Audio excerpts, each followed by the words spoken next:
The wedding invitation wasn't a gesture of reconciliation. It was a death sentence wrapped in cream cardstock.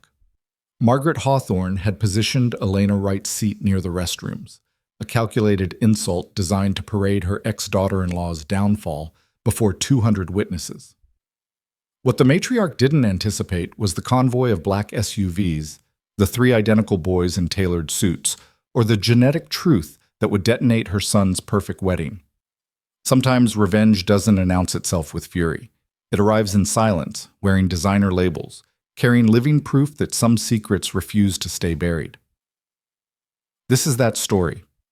If you want to see how one woman dismantled an empire without raising her voice, stay until the end, hit that like button, and comment your city so I can see how far this story travels. The morning of Daniel Hawthorne's wedding arrived with the kind of manufactured perfection that only obscene wealth could purchase.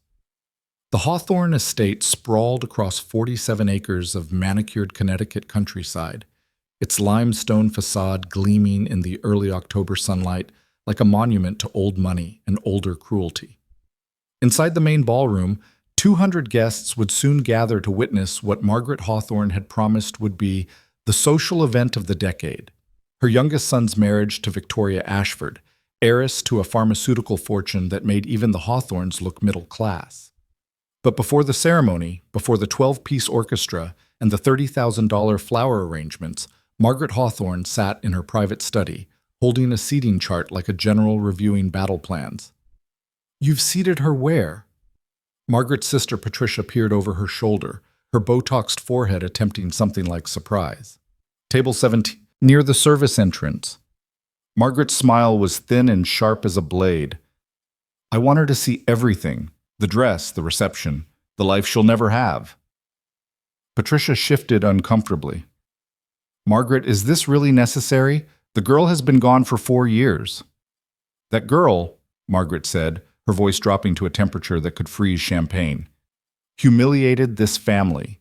She trapped my son with a pregnancy, bled us for a settlement, and then had the audacity to lose the child. She deserves every second of what's coming."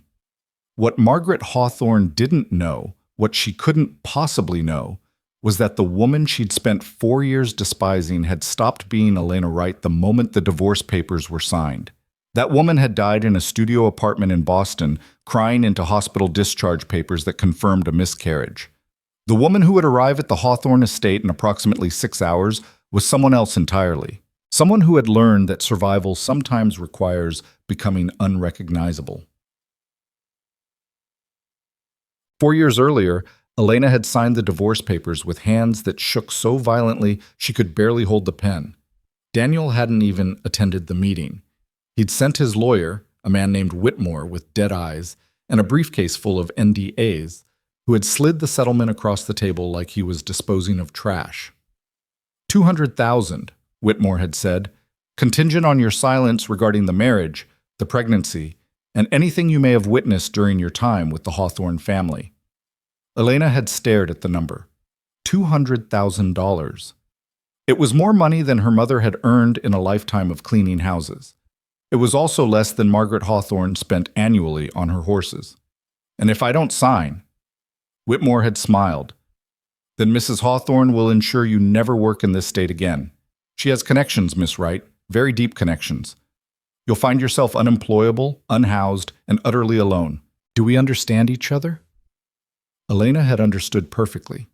She'd understood that Daniel had never loved her, that the pregnancy, discovered just 3 months into their whirlwind marriage, had been the only thing keeping her tethered to a family that saw her as contamination, that when she lost the baby at 19 weeks, she'd also lost her only value in their eyes. She'd signed, taken the money, disappeared. What the Hawthornes hadn't counted on was that $200,000, invested wisely by a woman with nothing left to lose and everything to prove, could become something substantial. That Elena Wright, armed with a business degree she'd finished online while working 3 jobs, had a mind for technology that would make her first startup, a logistics platform for small medical practices, sell to a venture capital firm for $8 million within 2 years, that she'd take those $8 million and build something bigger, that she'd become someone Margaret Hawthorne would no longer recognize. Ticked. The invitation had arrived 6 weeks before the wedding, addressed in calligraphy so perfect it looked generated by machine. Elena had stared at it for 20 minutes, sitting in her corner office overlooking Boston Harbor, before her assistant knocked. "Ms. Wright, your 3 o'clock is here." Elena had slid the invitation into her desk drawer. "Tell them I need 5 minutes, Caroline." Alone again, she'd pulled out her phone and opened the folder she told herself she'd deleted 100 times. The folder labeled simply "Before." Inside were screenshots, messages, evidence of every cruelty Margaret Hawthorne had inflicted during Elena's 16-month marriage to Daniel. Text messages. "My son deserves better than some waitress playing dress-up." Emails to family lawyers. "I want options for annulment. Find me something." And the voicemail that still made Elena's chest tighten. "If you truly loved him, you'd leave. You're drowning him, Elena. Can't you see that? You're killing everything he could become." Elena had been 23 then, pregnant and terrified, believing somehow that if she just tried harder, loved Daniel more perfectly, his mother's hatred would soften into acceptance. Then she'd lost the baby. And 12 hours later, while she was still bleeding in a hospital bed, Daniel had told her he wanted a divorce. She'd learned then that some people mistake kindness for weakness, that they'll take your softness and use it to cut you open. Elena had sworn she'd never be that soft again. Now, 4 years later, staring at the wedding invitation, she'd made a decision that would alter the trajectory of multiple lives. She was going to accept. The preparation had taken weeks. Elena had hired a private investigator first, a woman named Sarah Chen who specialized in family law cases and had a reputation for discretion. What Sarah uncovered made Elena's hands tremble as she read the report. Daniel had moved on quickly after their divorce. Too quickly. Within 5 months, he'd been photographed with Victoria Ashford at a charity gala. Within 8 months, they were engaged. But that wasn't what made Elena's breath catch. It was the timeline. The report included photographs from a medical office in Hartford, dates and timestamps. Daniel had been seeing Victoria while Elena was pregnant, had been planning his exit while Elena was buying nursery furniture with money she'd saved from waitressing. The miscarriage hadn't ended their marriage. It had simply accelerated Daniel's existing plan. "There's more," Sarah had said during their meeting, sliding another folder across the conference table. "I found 3 other women. All of them were involved with Daniel during his marriage to you. All of them signed NDAs. All of them received settlements." Elena had felt something cold settle into her chest. He cheated on all of them? He's a pattern, and his mother enables it. Margaret pays the settlements, handles the lawyers, makes the women disappear. You weren't the first, Ms. Wright. You were just the first one who was pregnant. The first one who was supposed to trap him permanently. Elena had closed the folder carefully.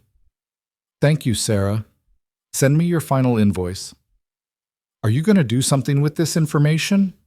Elena had smiled then, the smile she'd learned to wear in boardrooms when venture capitalists underestimated her. "I'm going to attend a wedding." But there was one more secret, one final piece of truth that Sarah Chen's investigation hadn't uncovered because Elena had never told anyone. She hadn't lost the baby. She'd lost one of the babies.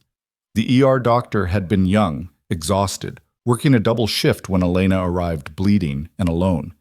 She'd performed the ultrasound herself, expecting to confirm a complete miscarriage. Instead, she'd found 3 heartbeats. "You're carrying triplets," the doctor had said, her voice careful. "You've lost one, but the other 2, they're stable. Has anyone discussed multiple pregnancy with you?" Elena had been too shocked to speak. The earlier ultrasound, the one at 7 weeks, performed at a private clinic Margaret had selected, had only shown 1 fetus.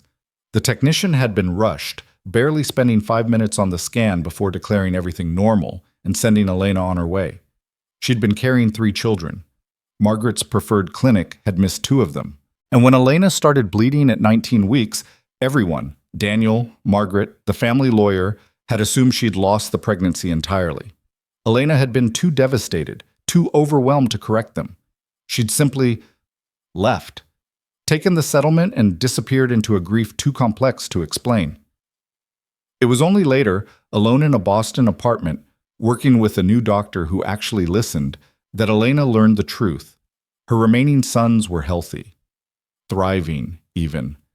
They'd been born at 36 weeks, small but strong, with Daniel's distinctive eyes and Elena's stubborn chin. She'd named them Sebastian, Theodore, and James. The third name was for the brother they'd never meet. The baby she'd lost, who she still mourned in moments when the boys were sleeping and the world was quiet. For 4 years, she'd kept them hidden. It wasn't fear exactly, it was strategy. Margaret Hawthorne was a woman who weaponized lawyers and social connections. Elena needed to become someone Margaret couldn't touch before revealing the truth. So she'd built her empire in silence, created a life where she held all the power. And now, with 3 boys who looked exactly like their father, she was ready to walk into the trap Margaret had set and burn it down from the inside. Oops. The morning of the wedding, Elena woke at 5 a.m. in a suite at the Four Seasons Hartford. The boys were still sleeping in the adjoining room, watched over by Maria, the nanny Elena trusted with her life. Through the window, the city was just beginning to stir, delivery trucks and early commuters creating the ambient hum of civilization waking. Elena ordered coffee and reviewed her plan one final time. She wasn't going to make a scene, wasn't going to scream or cry or beg for acknowledgement. That was what the old Elena would have done. The girl who believed love could overcome cruelty, that patience would be rewarded with acceptance. This Elena understood that some battles weren't won with emotion, they were won with precision. At 9 a.m., her stylist arrived. At 10 a.m., her lawyer called to confirm the documents were ready. At noon, she woke the boys and dressed them in the custom suits she'd had made, navy blue, perfectly tailored, with small pins on their lapels that matched her own. Sebastian, the oldest by 4 minutes, asked the question they'd been building toward for weeks. "Mama, why are we going to a wedding?" Elena knelt down, adjusting his collar. "Because it's time for some people to learn the truth." "What truth?" Theodore asked, his eyes, Daniel's eyes, too knowing for a 3-year-old. "That we exist," Elena said simply. "That we matter. That we're not going anywhere." James, the quietest of the 3, simply took her hand and squeezed. At 2 p.m., they left the hotel. 3 black SUVs, arranged by Elena's head of security, a former Secret Service agent named Marcus, who took his job very seriously. The boys rode in the center vehicle with Elena and Maria. The other 2 carried security personnel and the materials Elena might need depending on how the afternoon unfolded. As they drove through Connecticut's autumn countryside, leaves burning gold and crimson in the afternoon light, Elena felt something she hadn't experienced in 4 years. Not nervousness, not fear. Certainty. She was walking into a building full of people who had either actively hurt her or stood by while she was destroyed. People who had made her feel worthless, disposable, beneath contempt. And she was going to show them exactly what they'd thrown away. The Hawthorne estate came into view at 3:15 p.m. The ceremony was scheduled for 4 p.m., which meant guests were arriving, finding their seats, admiring the excessive floral arrangements that probably cost more than most people's cars. Elena's convoy didn't use the designated guest entrance. Instead, Marcus directed them to the main circular drive, the entrance reserved for family and VIPs, the entrance Margaret herself would use. "Ms. Wright," Marcus said through the communication system, "we're going to draw attention." "That's the idea, Marcus." The SUVs stopped directly in front of the main entrance. Through the windows, Elena could see guests turning, whispering, pulling out phones. The Hawthorne family employed security, but they were positioned around the perimeter, unprepared for a convoy that arrived with the confidence of invitation. Marcus opened Elena's door. She stepped out in a dress that had cost more than her entire wedding to Daniel. A custom Valentino in deep emerald that made her skin glow and her dark hair shine like polished wood. She looked like money, like power, like someone who belonged in places the Hawthornes had tried to exile her from. Then the boys emerged, Sebastian first, blinking in the sunlight, his hand finding his mother's automatically. Then Theodore, scanning the crowd with the analytical gaze he'd inherited from Elena. Finally James, quieter but no less striking, his features a perfect miniature echo of the man who'd abandoned them. The resemblance was unmistakable, immediate, devastating. Elena heard the whispers spreading like contagion through the assembled guests. Those children, do you see their faces? That's impossible. Daniel's ex-wife lost the baby. Margaret said, "Oh my God! Oh my God! Someone needs to tell the family." Elena walked forward, her sons flanking her like small soldiers, their hands in hers. She didn't rush, didn't hesitate. She moved with the calm of someone who had already won and was simply allowing everyone else to realize it. The front entrance led to a grand foyer where early arrivals were being served champagne by circulating waitstaff.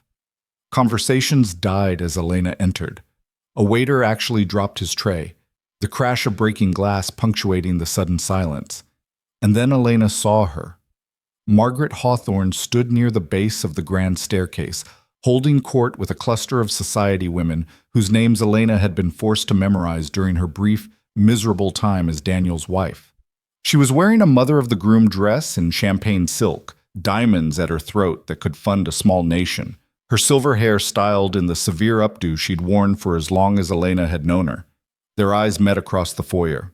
For just a moment, Elena saw something flicker in Margaret's face. Confusion, then recognition, then something that might have been fear before her expression hardened into the imperious mask Elena remembered so well. Margaret moved toward them, her heels clicking on marble like gunshots. "What?"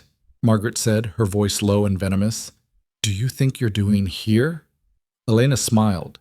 It was the smile she used in boardroom negotiations when someone underestimated her. Polite, professional, absolutely empty of warmth. "Attending a wedding," Elena said. "I was invited. Would you like to see the invitation?" Margaret's eyes dropped to the boys, and Elena watched her ex-mother-in-law perform the same calculation every other guest had already completed. The math was simple. The boys were 3 years old. Elena had divorced Daniel 4 years ago. The timeline was devastating. "Those children are your grandsons," Elena finished calmly. "Sebastian, Theodore, and James. Boys, say hello to your grandmother." The boys, coached carefully for this moment, spoke in unison. "Hello, grandmother." The title hung in the air like an accusation. Around them, guests had stopped pretending not to stare. Phones were being raised. This moment was being captured from a dozen angles, uploaded to social media in real time, spreading through social networks with the speed of scandal. Margaret's face had gone pale beneath her makeup. "This is... you can't... security is already aware we're here," Elena said. "I informed them we'd be arriving. Family of the groom, after all. I assumed that would override the seating arrangement you'd planned. Table 17, wasn't it? Near the restrooms?" She watched Margaret's composure crack just slightly, saw the moment the older woman realized that Elena knew, had always known, about the seating chart, the deliberate humiliation, the plan to parade her failure in front of Connecticut's elite. "How dare you? How dare I what, Margaret? Accept an invitation to my ex-husband's wedding? Bring his children to meet their father? Which part violates your sense of propriety?" "You lost that baby. You told Daniel—" "I lost one baby," Elena corrected, her voice never rising, her grip on her son's hands never loosening. "I was carrying triplets. Your preferred clinic missed 2 of them. By the time I realized I was still pregnant, Daniel had already filed for divorce, and you'd already offered me money to disappear. So I took your settlement and I disappeared. But I didn't lose the pregnancy, Margaret. I just lost the family I'd married into." The words landed like physical blows. Margaret actually stepped backward. "You deliberately—" "I survived," Elena said simply. "I built a life.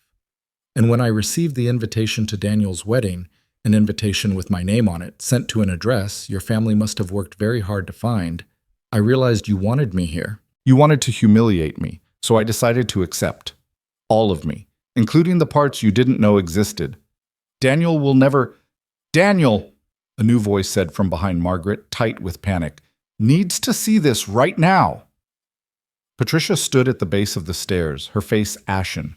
Behind her, Elena could see wedding planners and family members gathering, drawn by the disturbance like sharks scenting blood.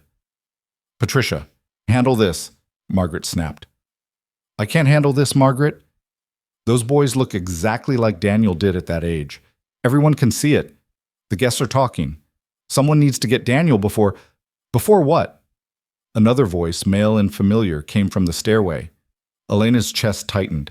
She hadn't seen Daniel in 4 years, had carefully avoided any situation where they might cross paths. But now, here he was, descending the stairs in his wedding tuxedo, his hair styled perfectly, his face carrying the same handsome but hollow quality she'd once mistaken for depth. He stopped 3 steps from the bottom, his eyes finding Elena first, then dropping to the boys. She watched him go absolutely still. "Hello, Daniel," Elena said quietly. Daniel's mouth opened, closed. No sound emerged. His eyes were locked on Sebastian, who stared back with unsettling directness, as if measuring his father and finding him wanting. "These are your sons," Elena continued, since Daniel seemed incapable of speech. "Sebastian, Theodore, and James. They're 3 years old, they're healthy, they're brilliant, and they exist despite your mother's best efforts to make sure I disappeared completely." "You said—" Daniel's voice cracked. He cleared his throat, tried again. "You lost the baby. You told me—" "I lost one baby," Elena repeated. "The clinic your mother selected missed the fact that I was carrying triplets. When I miscarried one child at 19 weeks, everyone assumed I'd lost the entire pregnancy. I didn't correct that assumption because by then, I'd already realized what kind of man I'd married, what kind of family I'd married into. So I took your settlement and I left. But I was still pregnant, Daniel. The whole time you were erasing me from your life. I was carrying your children." Daniel sat down hard on the stairs. His face had gone gray. "This is extortion," Margaret hissed, finding her voice. "You're trying to ruin Daniel's wedding, to extract more money. I don't need your money, Margaret." Elena's voice cut through the foyer like a blade. "I'm worth $43 million. My company employs over 200 people. I own my home outright, and I have more in my children's trust funds than you spent on this wedding. I didn't come here for money." "Then why?" Patricia asked, her voice almost pleading. "Why come at all? Why do this?" Elena looked at her former aunt-in-law, this woman who had sat silently while Margaret destroyed her, and felt something like pity. "Because you invited me," Elena said simply. "Because Margaret wanted me here to witness Daniel's happiness, to see what I'd lost, to be reminded of my place, so I came, with everything you didn't know I had, with the truth you tried to bury, and now everyone knows." She turned to Daniel, who was still sitting on the stairs like a man who'd been struck by lightning. "I don't want to ruin your wedding, Daniel. I just want you to acknowledge your children, that's all. See them, meet them, know they exist. What you do after that is entirely up to you." "This is insane," Margaret said, but her voice had lost its certainty. Around them, the crowd of guests and family had swelled. Everyone was watching, filming.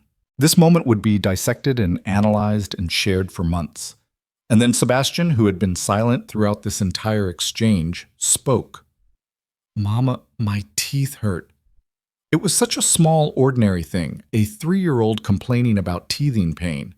But the word mama, spoken in the same genetic tone Daniel had, with the same slight lisp Daniel had before speech therapy, hit the assembled crowd like confirmation.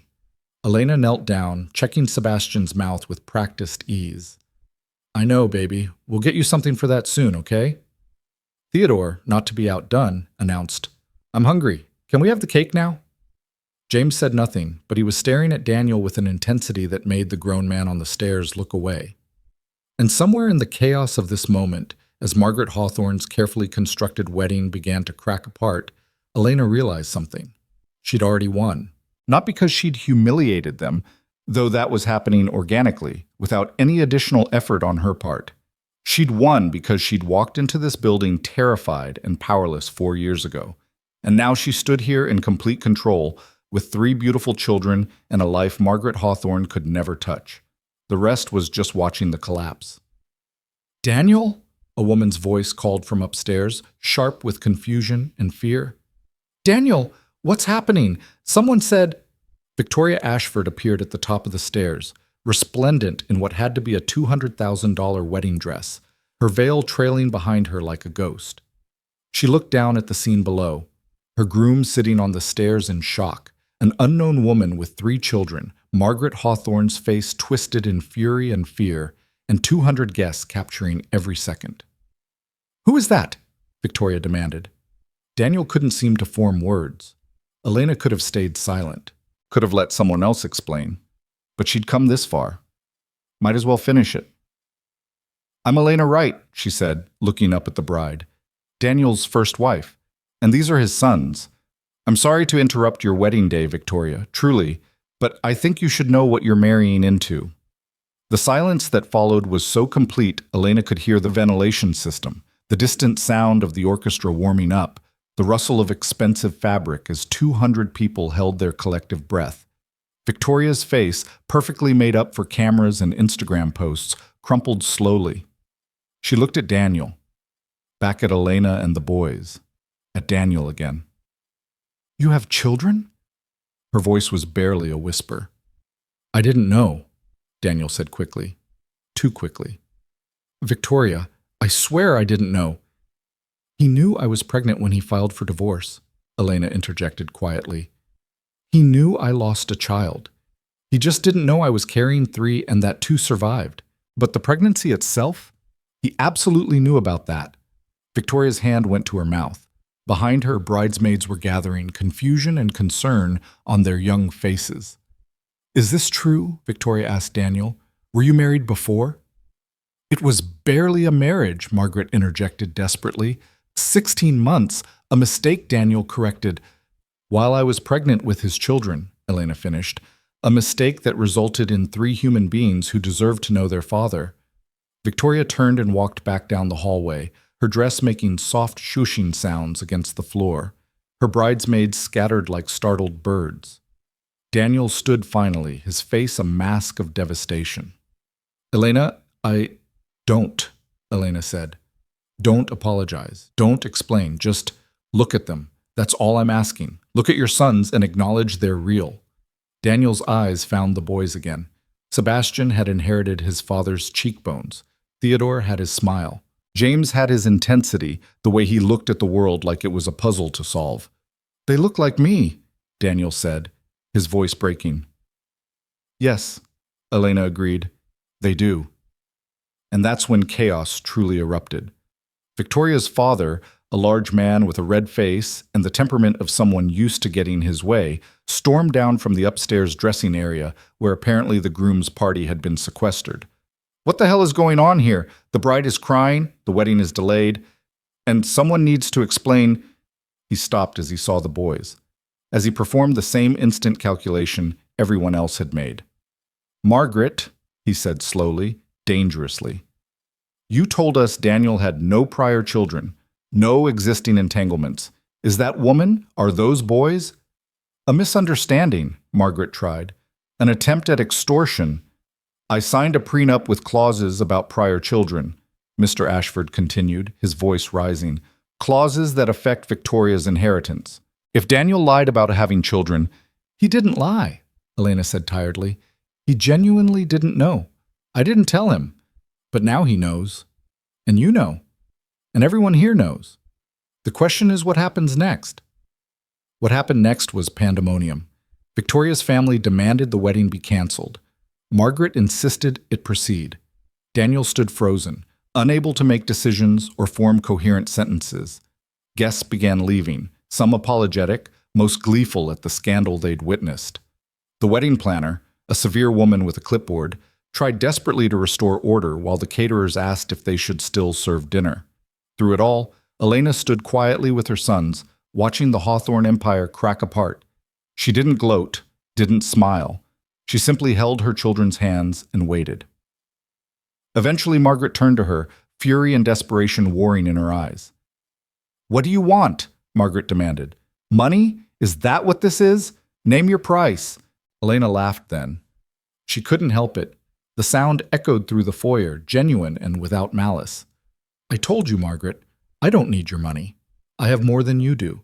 More than you will have once your husband finds out how much you've been spending to cover up Daniel's affairs and pay off his former girlfriends. Yes, I know about them.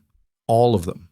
Every NDA, every settlement, every woman you've silenced. Margaret's face went white. I have documentation, Elena continued conversationally. Bank transfers, legal agreements, sworn statements from 3 women who were willing to talk once they realized they weren't alone. I wasn't going to use any of it unless you forced my hand. But you invited me here to humiliate me, Margaret. You wanted me to suffer, so I brought the truth instead. And the truth is that your son is a serial cheater who you've been enabling for years, and I have 3 children who deserve better than to be erased from their father's life because you're embarrassed. This is blackmail, Margaret breathed. This is transparency, Elena corrected. I'm not asking for anything except acknowledgement. Daniel can have a relationship with his sons or not. That's his choice. But he doesn't get to pretend they don't exist. Not anymore. Not when everyone here can see them. Sebastian tugged on her hand. Mama, can we go now? I don't like it here. Elena looked down at her son, this brilliant, sensitive child who hated loud noises and crowds. Soon, baby. Just a little longer. But Theodore was staring at Daniel with open curiosity. Are you really our father? The question hung in the air. Daniel looked at his son, truly looked at him, and something in his face shifted. I think so, he said quietly. You think? Theodore frowned. Don't you know? I didn't until today, Daniel admitted. Your mother and we had a difficult ending. I thought I'd lost you before you were born. You didn't lose us, Theodore said with 3-year-old logic. We're right here. It was such a simple statement, such obvious truth, but it seemed to cut through Daniel's shock, and Elena watched her ex-husband's eyes fill with tears. Yes, Daniel said thickly. You are. You're right here. James, who rarely spoke, surprised everyone by walking directly to Daniel and extending his small hand. Hello, James said formally. I'm James. Daniel stared at the hand like it was a live grenade. Then slowly, he took it. Hello, James, he said. I'm Daniel. I know, James said. You look like Sebastian. And somehow, in that moment, the wedding that was supposed to unite 2 powerful families finally died completely. Victoria appeared at the top of the stairs again, no longer in her wedding dress but in street clothes, her makeup tear-streaked, a suitcase in her hand. I'm leaving, she announced to no one in particular. The wedding is canceled. Someone can return the gifts. She descended the stairs with remarkable dignity considering the circumstances, paused in front of Daniel, and removed her engagement ring. I loved you, she said quietly. But I can't marry someone who doesn't know himself well enough to be honest about his past. Figure out who you are, Daniel. Then maybe you can be someone's husband, but not mine. She placed the ring in his palm, nodded once to Elena, a gesture of solidarity Elena hadn't expected, and walked out. The Ashford family followed, their departure like a mass exodus. Other guests took it as permission to leave, and within 20 minutes, the ballroom that was supposed to host 200 people for dinner was empty except for confused catering staff and one very frustrated wedding planner. In the foyer, only the Hawthornes remained. Margaret, Patricia, Daniel, and a few cousins who seemed unsure whether to stay or flee, and Elena, with her 3 sons standing in the center of wreckage she'd caused simply by existing. I'll be going now, Elena said into the silence. My lawyer will contact you, Daniel, about establishing paternity legally and discussing custody arrangements. You're welcome to be part of their lives if you want, but it will be on my terms. You don't get to drift in and out. You don't get to hurt them the way you hurt me. Are we clear? Daniel nodded mutely. Good. Elena looked at Margaret, who seemed to have aged 10 years in the past hour. As for you, Margaret, I want you to understand something. I didn't come here for revenge. I came here because you invited me. You wanted me to see Daniel's new life, his perfect wife, his untarnished future. You wanted to rub my face in everything I'd lost. Instead, everyone saw what you tried to hide. That's not revenge. That's just consequences. She turned to leave, her sons falling into step beside her, when Margaret's voice stopped her. You've destroyed everything. Elena looked back. No, Margaret. I survived everything you tried to do to me. There's a difference. As they walked toward the exit, Sebastian looked up at her. Mama, are we going to see him again, that man? If he wants to know you, Elena said honestly. If he's willing to be the father you deserve, maybe. Okay, Sebastian said, apparently satisfied with this answer. Theodore had different concerns. Can we still have cake? You said there would be cake at a wedding. Despite everything, the confrontation, the revelation, the spectacular implosion of the Hawthorne family's perfect day, Elena laughed. Yes, baby, we can get cake. The best cake in Boston, I promise. As Marcus held open the SUV door and Elena helped her sons inside, she took one last look at the Hawthorne estate. This place that had represented everything she thought she wanted when she was 23. This family she'd tried so desperately to belong to. Now it just looked like a building, expensive and hollow, and ultimately meaningless. She'd come here expecting to feel triumph. Instead, she just felt tired and ready to go home. The convoy pulled away as the sun began to set, leaving behind a wedding that would be talked about in Connecticut social circles for years. The day Margaret Hawthorne's perfect family shattered. The day Daniel Hawthorne's secrets became public knowledge. But Elena wasn't thinking about any of that. She was thinking about the boys already arguing about what kind of cake they wanted, about getting them home and into pajamas, about the life she'd built that had nothing to do with the Hawthornes and everything to do with being strong enough to survive them. 4 years ago, she'd left this place broken. Today, she'd left it whole.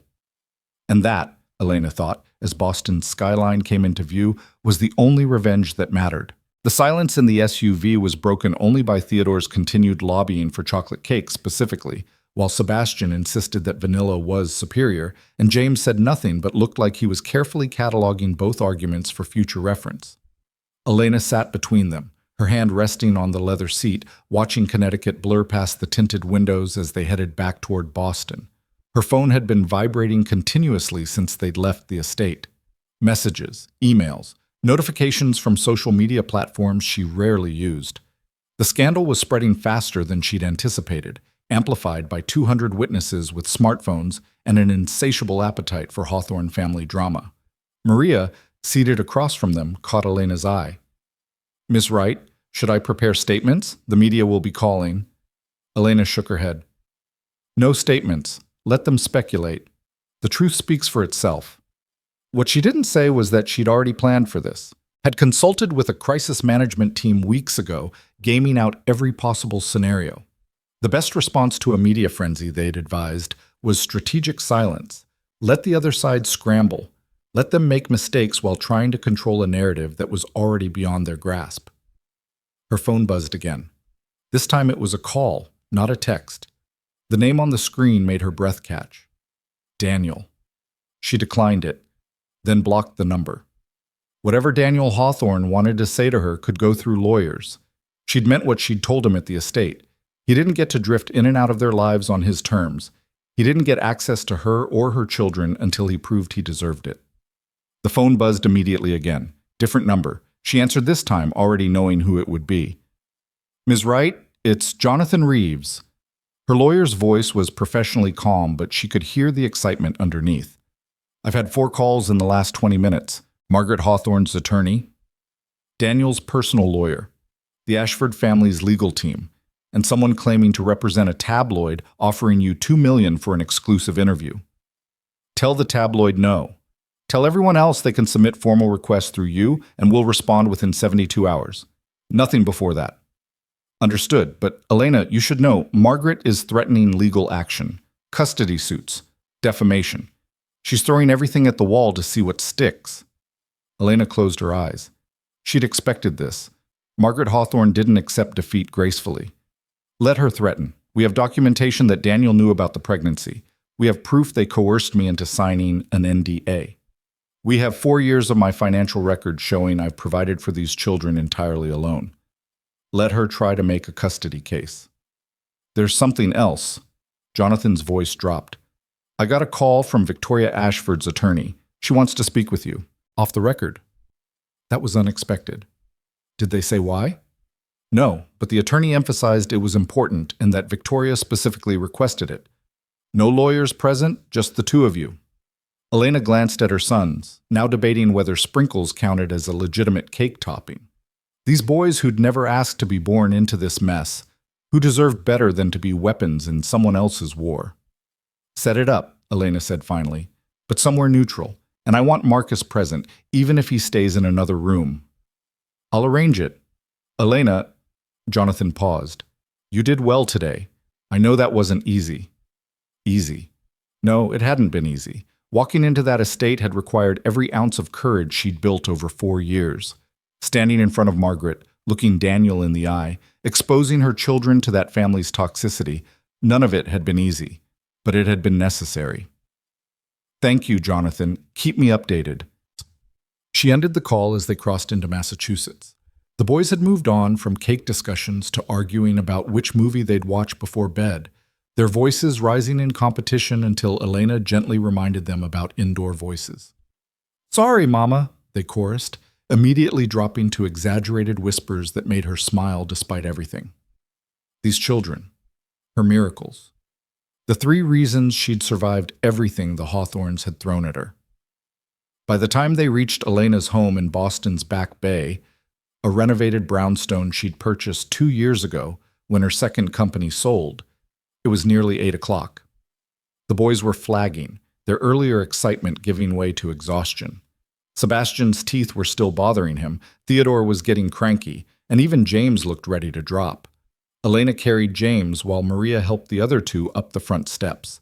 Inside, the house was exactly as they'd left it that morning, but it felt different now, like they'd crossed some invisible threshold and couldn't go back.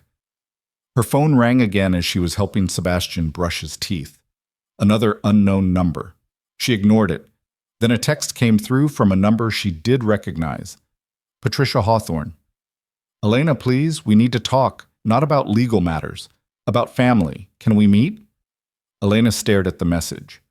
Patricia had always been the gentler Hawthorne, the one who occasionally showed something resembling kindness during Elena's brief marriage to Daniel. But she'd also stood by while Margaret destroyed Elena, had offered sympathy but never intervention. She deleted the message without responding. By 9 o'clock, the boys were asleep. Elena stood in their shared bedroom. They'd insisted on staying together rather than taking separate rooms, and she'd never fought them on it, watching their small bodies rise and fall with breath. Sebastian's face was relaxed in sleep, the worry line between his eyebrows smoothed away. Theodore had kicked off his blankets as usual. James clutched a stuffed elephant he'd had since birth, his thumb dangerously close to his mouth. These were the stakes. Not money or social standing or revenge. These 3 boys who needed stability and safety and a mother who wouldn't let anyone hurt them.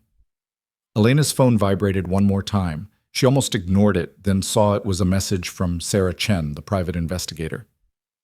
You should see this. A link followed. Elena clicked it and found herself on a gossip blog she'd never heard of.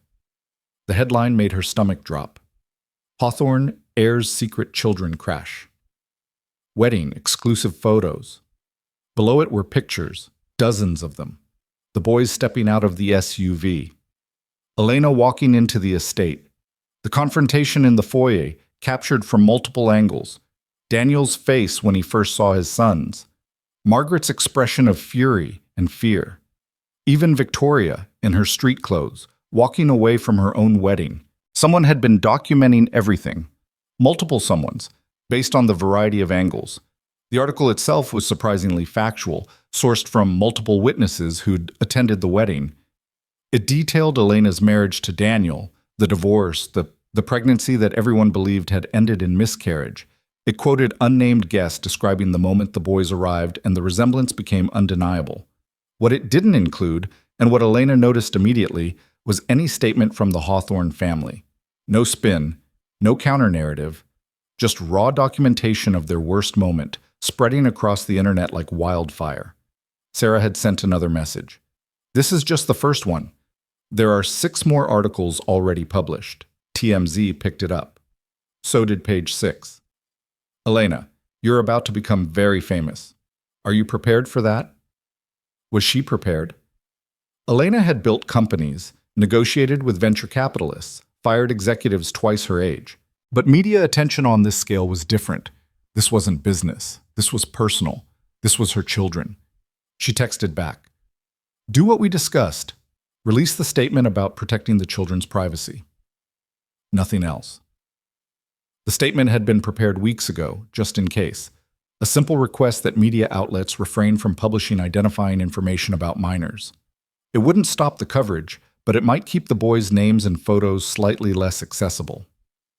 Elena walked downstairs to her study, a room lined with books and windows overlooking a small private garden. She poured herself a whiskey, expensive single malt she usually saved for celebrating contract signings, and sat in the leather chair that faced the garden. Her computer pinged. An email from Jonathan. Victoria Ashford will meet you tomorrow at 2 p.m., location to be determined. She's asked that you choose somewhere you feel comfortable. Elena thought for a moment, then replied, the public garden, near the Make Way for Ducklings statues. Open, neutral, public enough to be safe, but quiet enough to talk. She hit send and took a sip of whiskey, feeling it burn down her throat. Tomorrow she'd meet with the woman whose wedding she'd destroyed. The woman who'd been about to marry Daniel, who'd walked away from 200 guests and a future she'd probably been planning for years. Elena wasn't sure what Victoria wanted. Answers, probably. Maybe closure, possibly to scream at Elena for ruining her life. Whatever it was, Elena would face it. She'd come this far. The next morning arrived with a media circus Elena had expected, but still found jarring. 3 news vans were parked on her street by 7 a.m., cameras trained on her front door. Her neighbors, wealthy professionals who valued privacy above almost everything, were not pleased. Mrs. Chen from 2 doors down sent a tersely worded text about property values and appropriate discretion. Elena kept the boys inside, grateful it was Sunday and they didn't have preschool. She made pancakes while they watched cartoons, trying to maintain normalcy while her phone continued its relentless buzzing. A reporter actually rang her doorbell at 8:30 a.m. Marcus, who'd stayed overnight in the guest suite, answered it with a look that sent them scurrying back to their van. We can't stay here, Marcus said quietly, finding Elena in the kitchen. Not with this level of attention. Do you have somewhere else you can take the boys? Elena had already thought of this. My house in Maine. The one in Blue Hill. No one knows about it except Jonathan and Maria. She'd bought the property a year ago under an LLC, a refuge for weekends when the pressure of running 2 companies became too much. It was remote, private, and most importantly, not associated with her name in any public records. I'll arrange transport, Marcus said. We should leave within the hour. But first, Elena had her meeting with Victoria. She wasn't canceling that, regardless of the media presence. She owed the woman at least a conversation. At 1:30 p.m., Marcus drove Elena to the public garden in an unmarked sedan, taking a circuitous route to lose the news van that tried to follow. They entered the park from the Arlington Street entrance, and Elena walked alone to the designated meeting spot, her hands shoved in the pockets of a casual jacket that hid how tightly her fists were clenched. Victoria was already there, sitting on a bench near the famous duck statues, wearing oversized sunglasses and a baseball cap that didn't quite hide her distinctive auburn hair. She looked up as Elena approached, and even through the glasses, Elena could see evidence of tears. Thank you for coming, Victoria said, her voice hoarse. Elena sat on the other end of the bench, leaving space between them. Thank you for wanting to talk. For a long moment, neither woman spoke. A family passed by with young children who climbed on the bronze ducklings, their laughter bright and uncomplicated. Elena watched them and thought about her boys, probably arguing over Legos right now, with Maria mediating. I loved him, Victoria said finally. I really did. I thought he was honest, decent. He told me you'd had a brief marriage that ended badly, that there'd been a pregnancy loss, and that he'd handled the divorce poorly but had grown since then. He made it sound like a mistake he'd learned from. Maybe he believed that, Elena said. People are very good at rewriting their own histories. Did he know? About the triplets?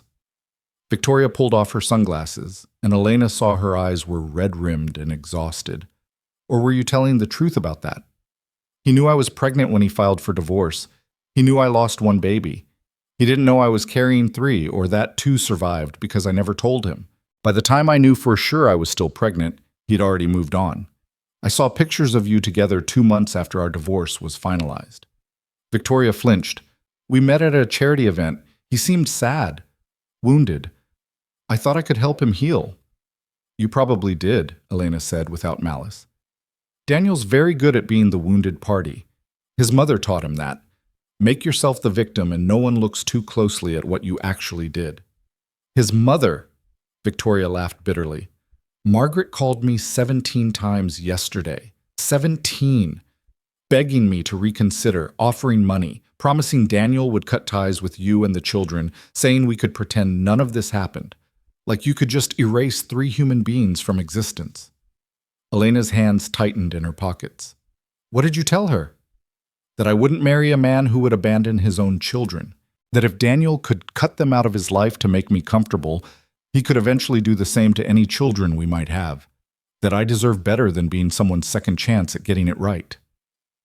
There was steel underneath Victoria's pain. Elena recognized it. The strength that comes from having your illusions shattered and deciding to stand anyway. You do deserve better, Elena said quietly. Victoria turned to look at her fully. Did you come to that wedding to break us up? Elena considered lying, softening the truth, but Victoria deserved honesty. I came because Margaret invited me intending to humiliate me. She wanted me to see Daniel's new life, his perfect bride, everything I'd lost. I decided to accept her invitation and bring everything she didn't know existed. I knew it would probably end the wedding, but that wasn't my primary goal. I wanted Daniel to acknowledge his children, to look at them and accept they were real. Everything else was just a consequence of that truth. Those boys, Victoria said, they look exactly like him. They do. They also have his stubbornness and his tendency to brood when things don't go their way, Sebastian especially. But they're also kind, curious. They didn't ask to be born into this situation. No child does. Victoria stood, wrapping her arms around herself despite the warm afternoon.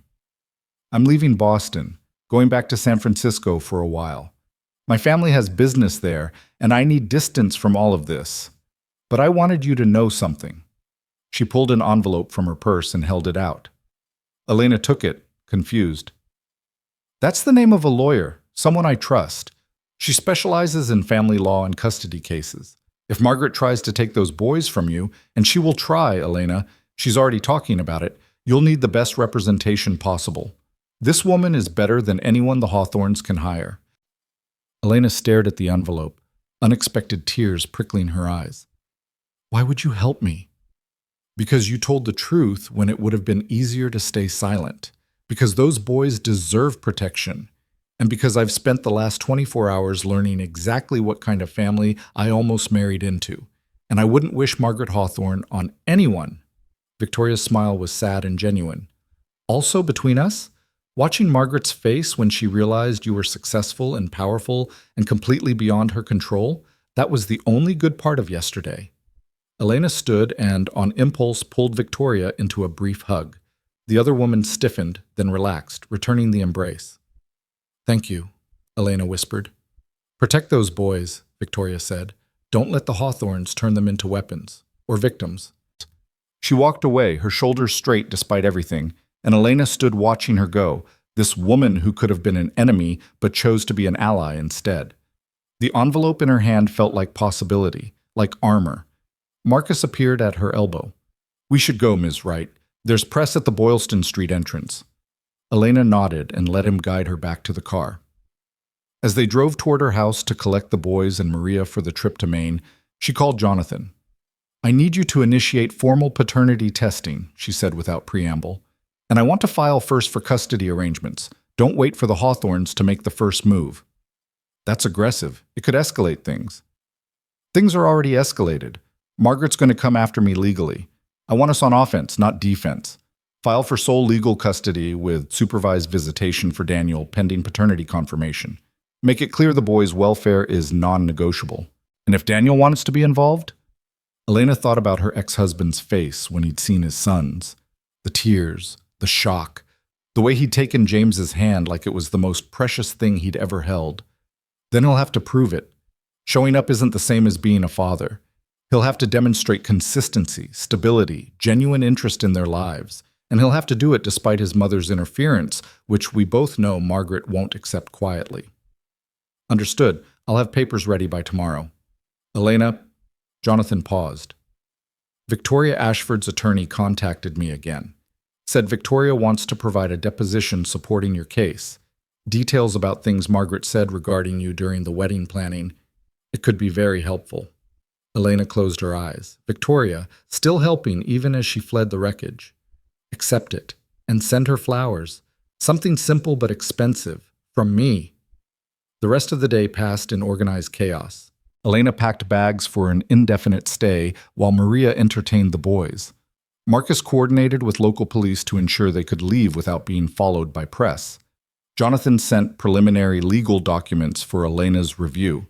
And through it all, Elena's phone continued to explode with messages she ignored. Except one. It came at 6 p.m. as they were loading into the car for the drive to Maine. A text from Daniel's number, a different one than she'd blocked. Please, I need to see them again. I need to understand. You were right about everything. I'm sorry. Elena stared at the message for a long moment. Sorry. Such an inadequate word for years of abandonment, for a mother who'd made her feel worthless, for a man who'd chosen ease over responsibility. But he'd looked at James, had taken his son's hand, had cried at the recognition of what he'd lost. Maybe people could change. Maybe Daniel could become someone worthy of knowing his children. Or maybe he'd disappoint them the way he'd disappointed everyone else who'd ever trusted him. Elena wouldn't know until she gave him the chance to prove it. She texted back, through lawyers. If you want a relationship with them, you'll do it properly. No shortcuts, no special access because you're their father. You earn that title. His response came immediately. I understand. I'll do whatever it takes. Time would tell if that was true. They arrived in Maine 3 hours later, the house dark and welcoming in its isolation. The boys had fallen asleep in the car, exhausted by a day of forced indoor confinement and sensing, the way children do, that something significant was happening even if they couldn't articulate it. Elena carried Sebastian inside while Marcus handled Theodore and Maria brought James. They put them to bed without waking them, these 3 boys who'd changed everything simply by existing. Later, sitting on the porch with Marcus keeping watch and Maria asleep in the guest room, Elena finally let herself feel the weight of the past 48 hours. The planning, the execution, the confrontation, the aftermath. She'd walked into the Hawthorne estate as a ghost they'd tried to bury and walked out as someone they could never ignore again. She'd taken the family that wanted to humiliate her and shown them exactly what they'd thrown away. But she'd also opened a door she couldn't close. Daniel knew about his sons now. Margaret knew. The world knew. And with that knowledge came complications Elena couldn't fully control. Her phone buzzed one final time. A message from Sarah Chen. The Hawthorne family attorney issued a statement an hour ago. They're requesting privacy while they process this unexpected development and claiming they knew nothing about the children. They're also implying you kept them deliberately hidden for financial gain. Want me to respond? Elena typed quickly. No. Let them spin whatever narrative they want. The photos don't lie. The timeline doesn't lie. The boys' faces don't lie. People can decide for themselves who to believe.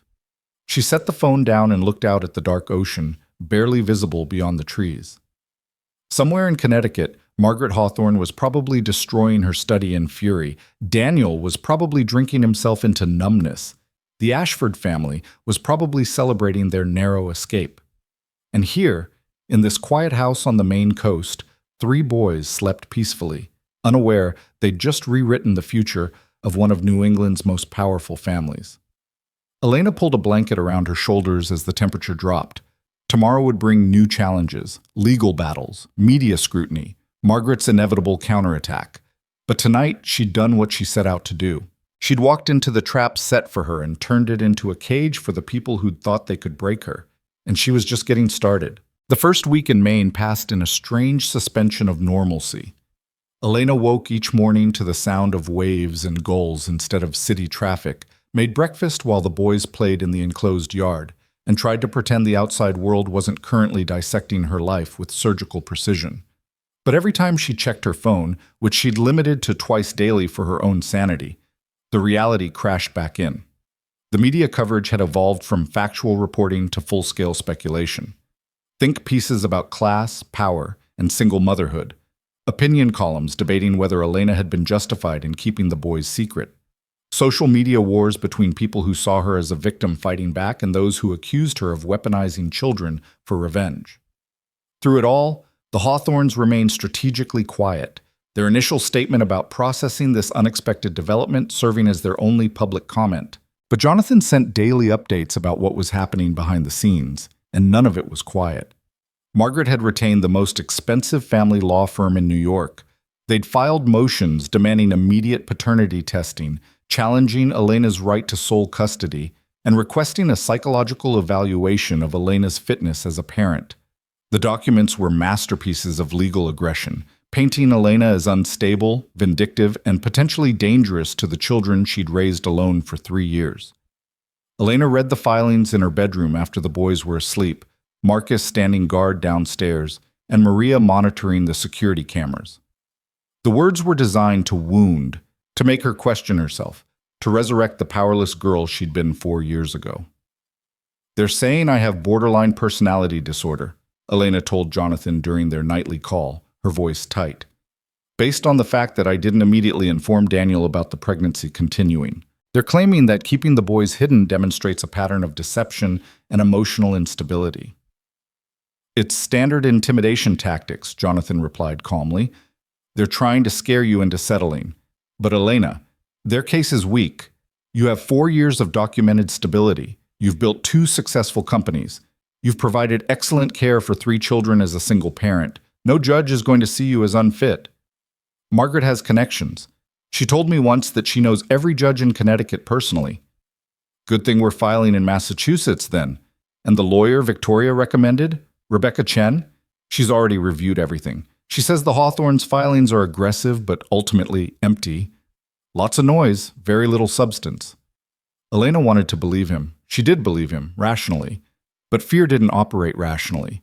Fear was the voice in her head at 3 a.m. whispering that Margaret Hawthorne had destroyed her once before and could do it again. The second week brought a development Elena hadn't anticipated. Daniel started sending letters, not emails or texts, which Elena had blocked. Actual handwritten letters that arrived at Jonathan's office and were scanned and forwarded to Elena after being reviewed for legal implications. The first one arrived on a Tuesday. "Elena, I don't know if you'll read this. I don't know if you should, but I need to say things I can't say through lawyers. I need you to understand that I didn't know. I know you probably don't believe me, but it's true.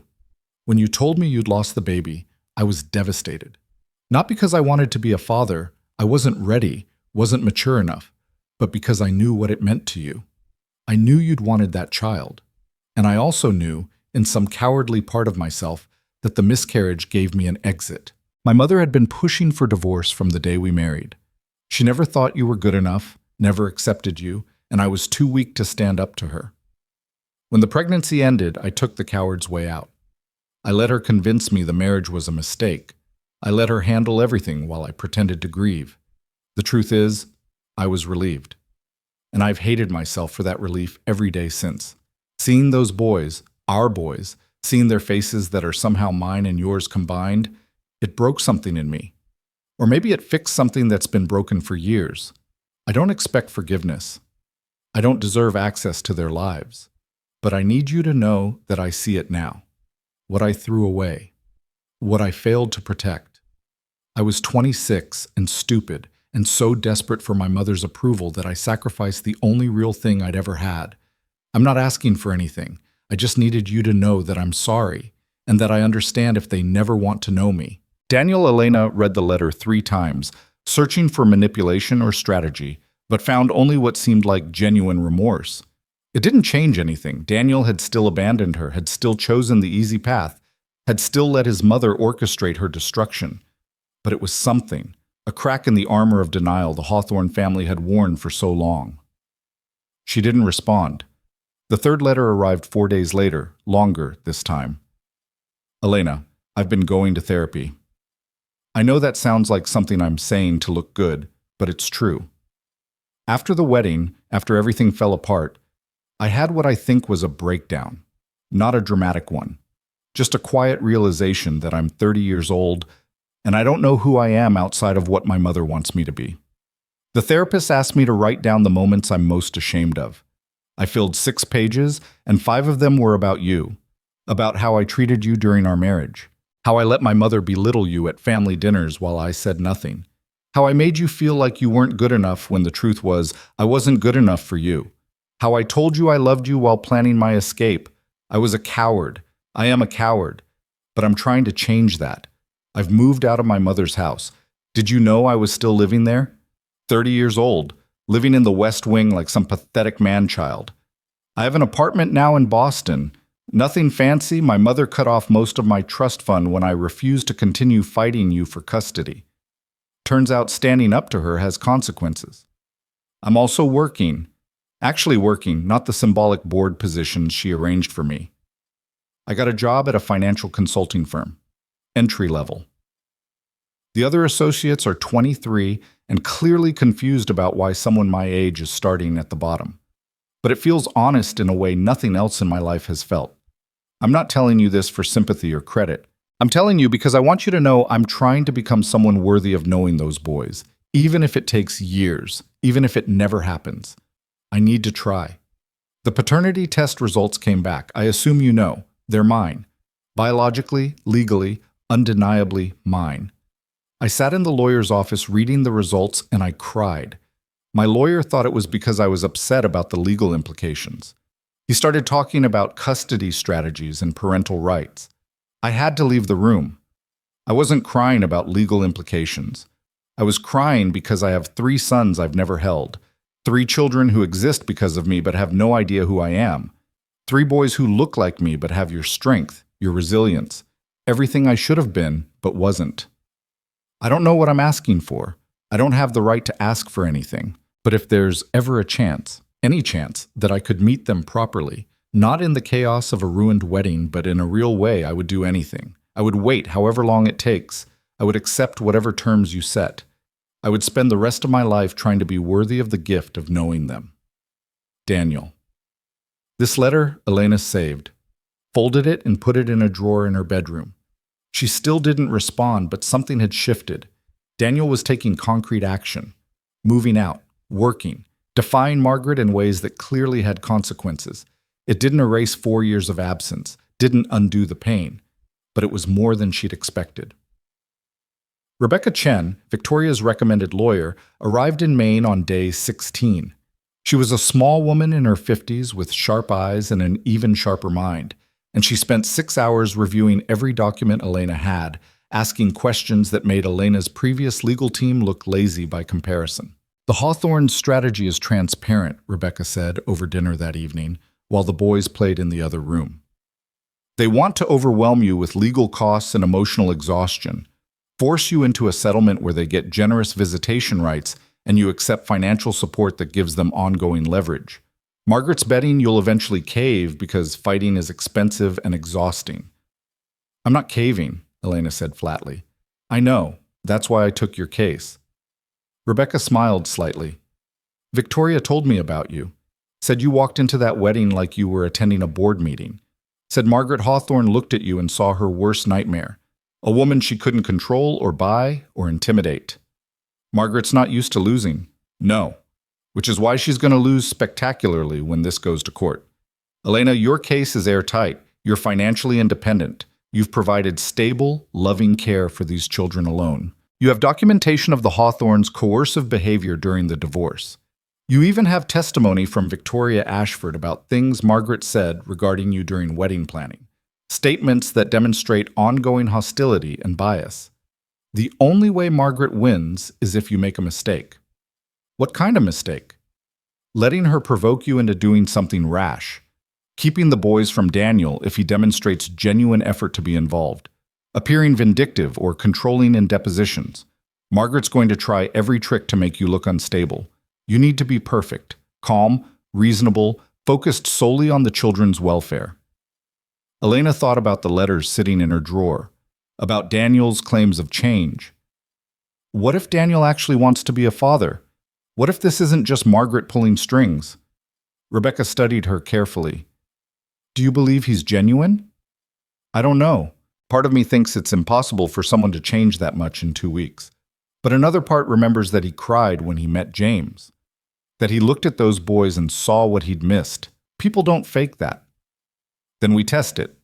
We set up supervised visitation, professional setting, neutral location, someone documenting everything. If Daniel shows up consistently, engages appropriately, demonstrates real investment, then we adjust accordingly. But we protect the boys first. They don't get hurt because their father has a temporary crisis of conscience. It was exactly what Elena needed to hear. A path forward that didn't require her to be either vindictive or naive. Protection with the possibility of reconciliation, if earned. Set it up, Elena said. Monthly visitation to start, supervised, 2 hours. If he maintains that for 6 months, we reevaluate. And if Margaret interferes? Then we document it and use it to limit her access to the boys entirely. She doesn't get to manipulate this situation, not anymore. The visitation proposal went through lawyers, and Daniel's response came within hours. He accepted every term without negotiation, agreed to supervision, time limits, and a clause that Margaret would not be present at any visits without Elena's explicit approval.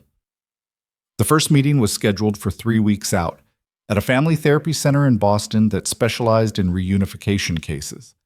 3 weeks for Daniel to prove he was serious. 3 weeks for Elena to prepare the boys for meeting their father in a context that wouldn't traumatize them. She started carefully, during bedtime stories and quiet moments. "Do you remember the man from the wedding?" Elena asked Theodore one evening as she tucked him in. Theodore's face scrunched in concentration. "The one who looked like Sebastian?" "Yes, that man is your father. His name is Daniel." "Our father?" Theodore tested the word like it was foreign, which, Elena supposed, it was. "Why doesn't he live here?" It was the question she'd been dreading and preparing for in equal measure. "Because he and I decided we were better as separate people than together. But he wants to meet you, to spend time with you, if you want that too." Theodore considered this with the seriousness he brought to everything. "Will he yell?" The question pierced Elena's heart. "No, baby, he won't yell. I promise." "Okay then." Theodore rolled over, apparently satisfied with this explanation. "Can he bring cookies?" Elena laughed despite herself. "Maybe. We'll see." The conversation with Sebastian was harder. He was more perceptive, more anxious, more attuned to Elena's emotions than his brothers. "Is he going to take us away?" Sebastian asked, his voice small. "No." Elena pulled him close, fierce in her certainty. "No one is taking you anywhere. You live here with me, always. Daniel wants to visit, to get to know you. But this is your home. I am your home. That doesn't change. Promise?" "I promise, baby. Nothing is going to change that." James, characteristically, said very little when Elena explained. Just nodded and asked if he could bring his elephant to the meeting. When Elena said yes, he seemed content. Meanwhile, the legal battle continued to escalate in ways both expected and surprising. Margaret filed for grandparent visitation rights, a legal long shot in Massachusetts, but one that required response. She also leaked information to a gossip columnist, suggesting that Elena had deliberately gotten pregnant to trap Daniel, a claim so easily disprovable with medical records that Rebecca actually laughed when she read it. "She's desperate," Rebecca said, "making mistakes. The pregnancy happened 3 months into your marriage and you have medical records documenting you were on birth control. This makes her look vindictive, not you." But Margaret's most aggressive move came on day 23, just days before the scheduled visitation. Her lawyers filed an emergency motion claiming Elena had fled the state with the children to avoid custody proceedings and requesting immediate return to Connecticut jurisdiction. Elena was in the kitchen making lunch when Jonathan called with the news. Her hand stilled on the knife she was using to cut sandwiches. "We're in Maine," she said carefully, "at a house I own. We didn't flee anywhere." "I know, and we can prove it. But they're arguing that removing the children from Massachusetts without court approval demonstrates intention to obstruct custody proceedings. It's nonsense, but we have to respond. There's a hearing scheduled for tomorrow morning in Boston." Tomorrow. Elena looked at the boys playing in the next room, at the life they'd built in this quiet refuge.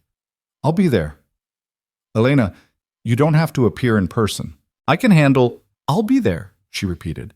"Margaret wants to see me rattled, wants to force me to scramble. I'm not giving her that satisfaction. The next morning, Elena left the boys with Maria in Maine and drove to Boston with Marcus, arriving at the courthouse an hour before the hearing. Rebecca met her in the lobby, immaculate in a charcoal suit that probably cost more than Elena's car. "Remember," Rebecca said as they walked to the courtroom, "calm, factual. You're a concerned mother ensuring her children's safety, not someone fleeing jurisdiction. We have documentation of the main house purchase, proof you informed the court of your location, and phone records showing you've been fully available for legal proceedings." The courtroom was smaller than Elena expected, wood-paneled and sterile. Margaret sat on the opposite side with her legal team, 3 lawyers in expensive suits who looked like they billed thousands per hour. She didn't look at Elena as they entered, but Elena saw her spine stiffen. Daniel was there too, sitting alone several rows back. His eyes found Elena's, and he offered a tentative nod. Elena didn't return it. The judge was a woman in her 60s named Carolyn Vasquez, with a no-nonsense expression that gave nothing away. She reviewed the documents in front of her with methodical precision before speaking. "I've read the emergency motion filed by Mrs. Hawthorne's counsel. Ms. Wright's counsel has provided response documentation. Before I hear arguments, I want to be clear about something. This court does not appreciate emergency motions filed for strategic advantage rather than genuine emergency. If I determine this filing was made in bad faith, there will be consequences. Understood?" Margaret's lead attorney, a man named Hastings with silver hair and a politician's smile, stood smoothly. "Your Honor, we filed this motion out of genuine concern for the children's welfare." Mrs. Wright removed them from the state without court approval. Ms. Wright removed them to a house she purchased a year ago, with full documentation of that purchase, and she informed this court of her location immediately. Your own filing acknowledges you've been able to contact her counsel daily. So where's the emergency, Mr. Hastings? Hastings' smile faltered. The concern is about pattern of behavior, Your Honor. Ms. Wright concealed these children's existence for years. She has demonstrated a willingness to keep them from their father and paternal family. Their father who divorced her while she was pregnant, Judge Vasquez interrupted, and who made no attempt to verify the pregnancy outcome until 2 weeks ago when he was confronted with the children at his wedding. That father? The courtroom went very quiet. Your Honor, with respect, my client has rights. Your client has the same rights as any non-custodial parent seeking to establish visitation, which is what's already in progress through proper channels. What your client does not have is the right to weaponize emergency motions because she's unhappy about where Ms. Wright chose to vacation with her own children. Margaret leaned forward, whispering urgently to Hastings. Elena watched the lawyer's jaw tighten. Rebecca stood. Your Honor, if I may, Ms. Wright has been fully cooperative with all legal proceedings. She's agreed to supervised visitation with Mr. Hawthorne. She's provided complete financial disclosure and medical records. She has not obstructed this process in any way. This motion appears designed solely to harass and intimidate. I tend to agree. Judge Vasquez turned her attention to Margaret. Mrs. Hawthorne, are you prepared to testify under oath that you filed this motion because you genuinely believe the children were in danger or being removed permanently from jurisdiction? Margaret stood, her composure perfect despite the trap closing around her. Your Honor, I'm concerned about my grandchildren's welfare. Ms. Wright has demonstrated that's not what I asked. Do you genuinely believe right now that those children are in danger or being permanently removed from Massachusetts jurisdiction? The silence stretched. Elena watched Margaret's face, saw the calculation happening behind her eyes. If she said yes and was proven wrong, she'd be sanctioned for filing a frivolous motion. If she said no, she admitted this was a strategic maneuver. I have concerns about stability, Margaret finally said, choosing her words carefully. About Ms. Wright's ability to cooperate with custody arrangements when she feels it appropriate to leave the state without notice. She gave notice. Your own lawyers had her address within hours of her arrival in Maine. Motion denied. Judge Vasquez's gavel came down with finality. Furthermore, I'm sanctioning Mrs. Hawthorne's legal team for filing a bad faith emergency motion. $20,000, payable to Ms. Wright's legal fund. And I'm issuing a standing order that any future emergency motions filed in this case will require extraordinary justification or face additional sanctions. Hastings went pale. Margaret's face remained impassive, but Elena saw her hands clench on the table. Now, Judge Vasquez turned to Rebecca. I understand there's a supervised visitation schedule being arranged between Mr. Hawthorne and his children? Yes, Your Honor. First meeting scheduled for this Friday. And Mrs. Hawthorne's role in these visits? She's not included, Your Honor, by mutual agreement. Let's make that a court order. Mrs. Hawthorne, you are prohibited from attending or interfering with visitation between Mr. Hawthorne and his children until such time as both parents agree to your inclusion.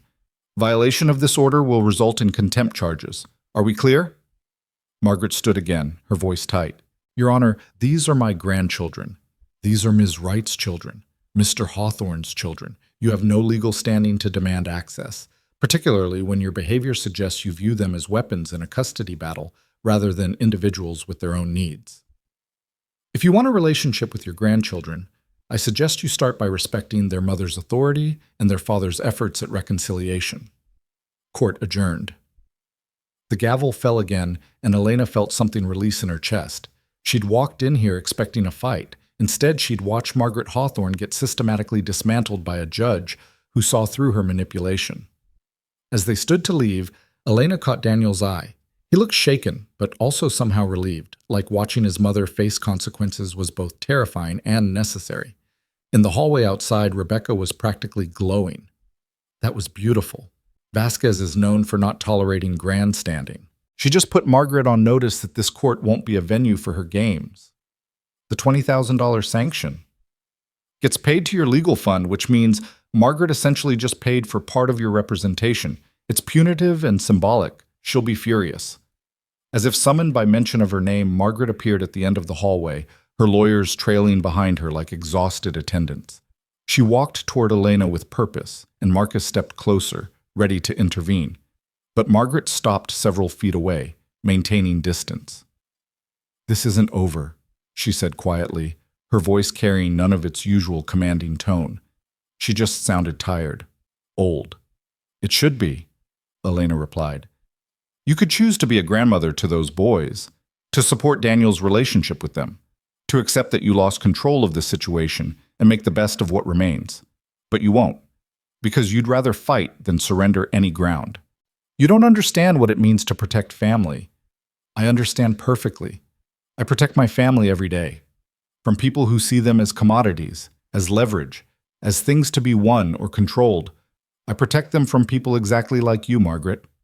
Something flickered in Margaret's eyes. Pain, maybe, or recognition. Those boys are Hawthornes. Those boys are Wrights. They have my last name. They live in my house. They've never known your family because your family rejected them before they were born. You don't get to claim them now just because it's convenient. Daniel is their father. Daniel is a man who's trying to become their father. If he succeeds, if he proves himself consistent and caring and genuinely invested, then he'll earn that role. But you? You've earned nothing. You orchestrated my humiliation, paid people to silence Daniel's other victims, and tried to erase my children from existence. Why would I ever allow you near them? Margaret's face had gone pale. Other victims? I don't know what lies you've been told. I have documentation, Margaret. 3 women before me. All paid off. All silenced. Sarah Chen found them, and they were willing to talk once they knew they weren't alone. So please don't pretend this is about protecting family. This is about protecting your image. For a long moment, Margaret just stared at Elena. Then, without another word, she turned and walked away, her lawyers scrambling to follow. Elena watched her go, feeling not triumph, but something sadder. Pity, maybe.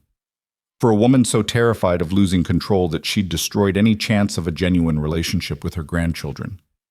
You handled that well, Rebecca said quietly. Never threatened, never lost composure. Perfect. But Elena didn't feel perfect. She felt exhausted, worn down by constant vigilance and legal battles and the weight of protecting 3 small boys from a family that should have loved them but chose power instead. Daniel approached as they were leaving, his hands shoved in his pockets, looking younger and more uncertain than Elena had ever seen him. That was brave, he said, standing up to her like that. I've never been able to do it. You're doing it now, moving out, working, accepting my terms for visitation. That's standing up to her. It's terrifying, Daniel admitted.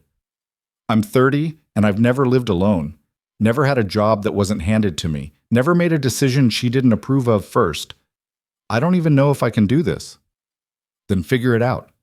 Because those boys deserve a father who's capable of making his own choices, who won't fold the first time Margaret applies pressure. If you can't be that person, tell me now, before they get attached. Daniel met her eyes, and Elena saw genuine fear there, but also determination. I want to try. Even if I fail, even if it takes years to get it right, I want to try. Friday, Elena said. 2:00. The address is in the court documents.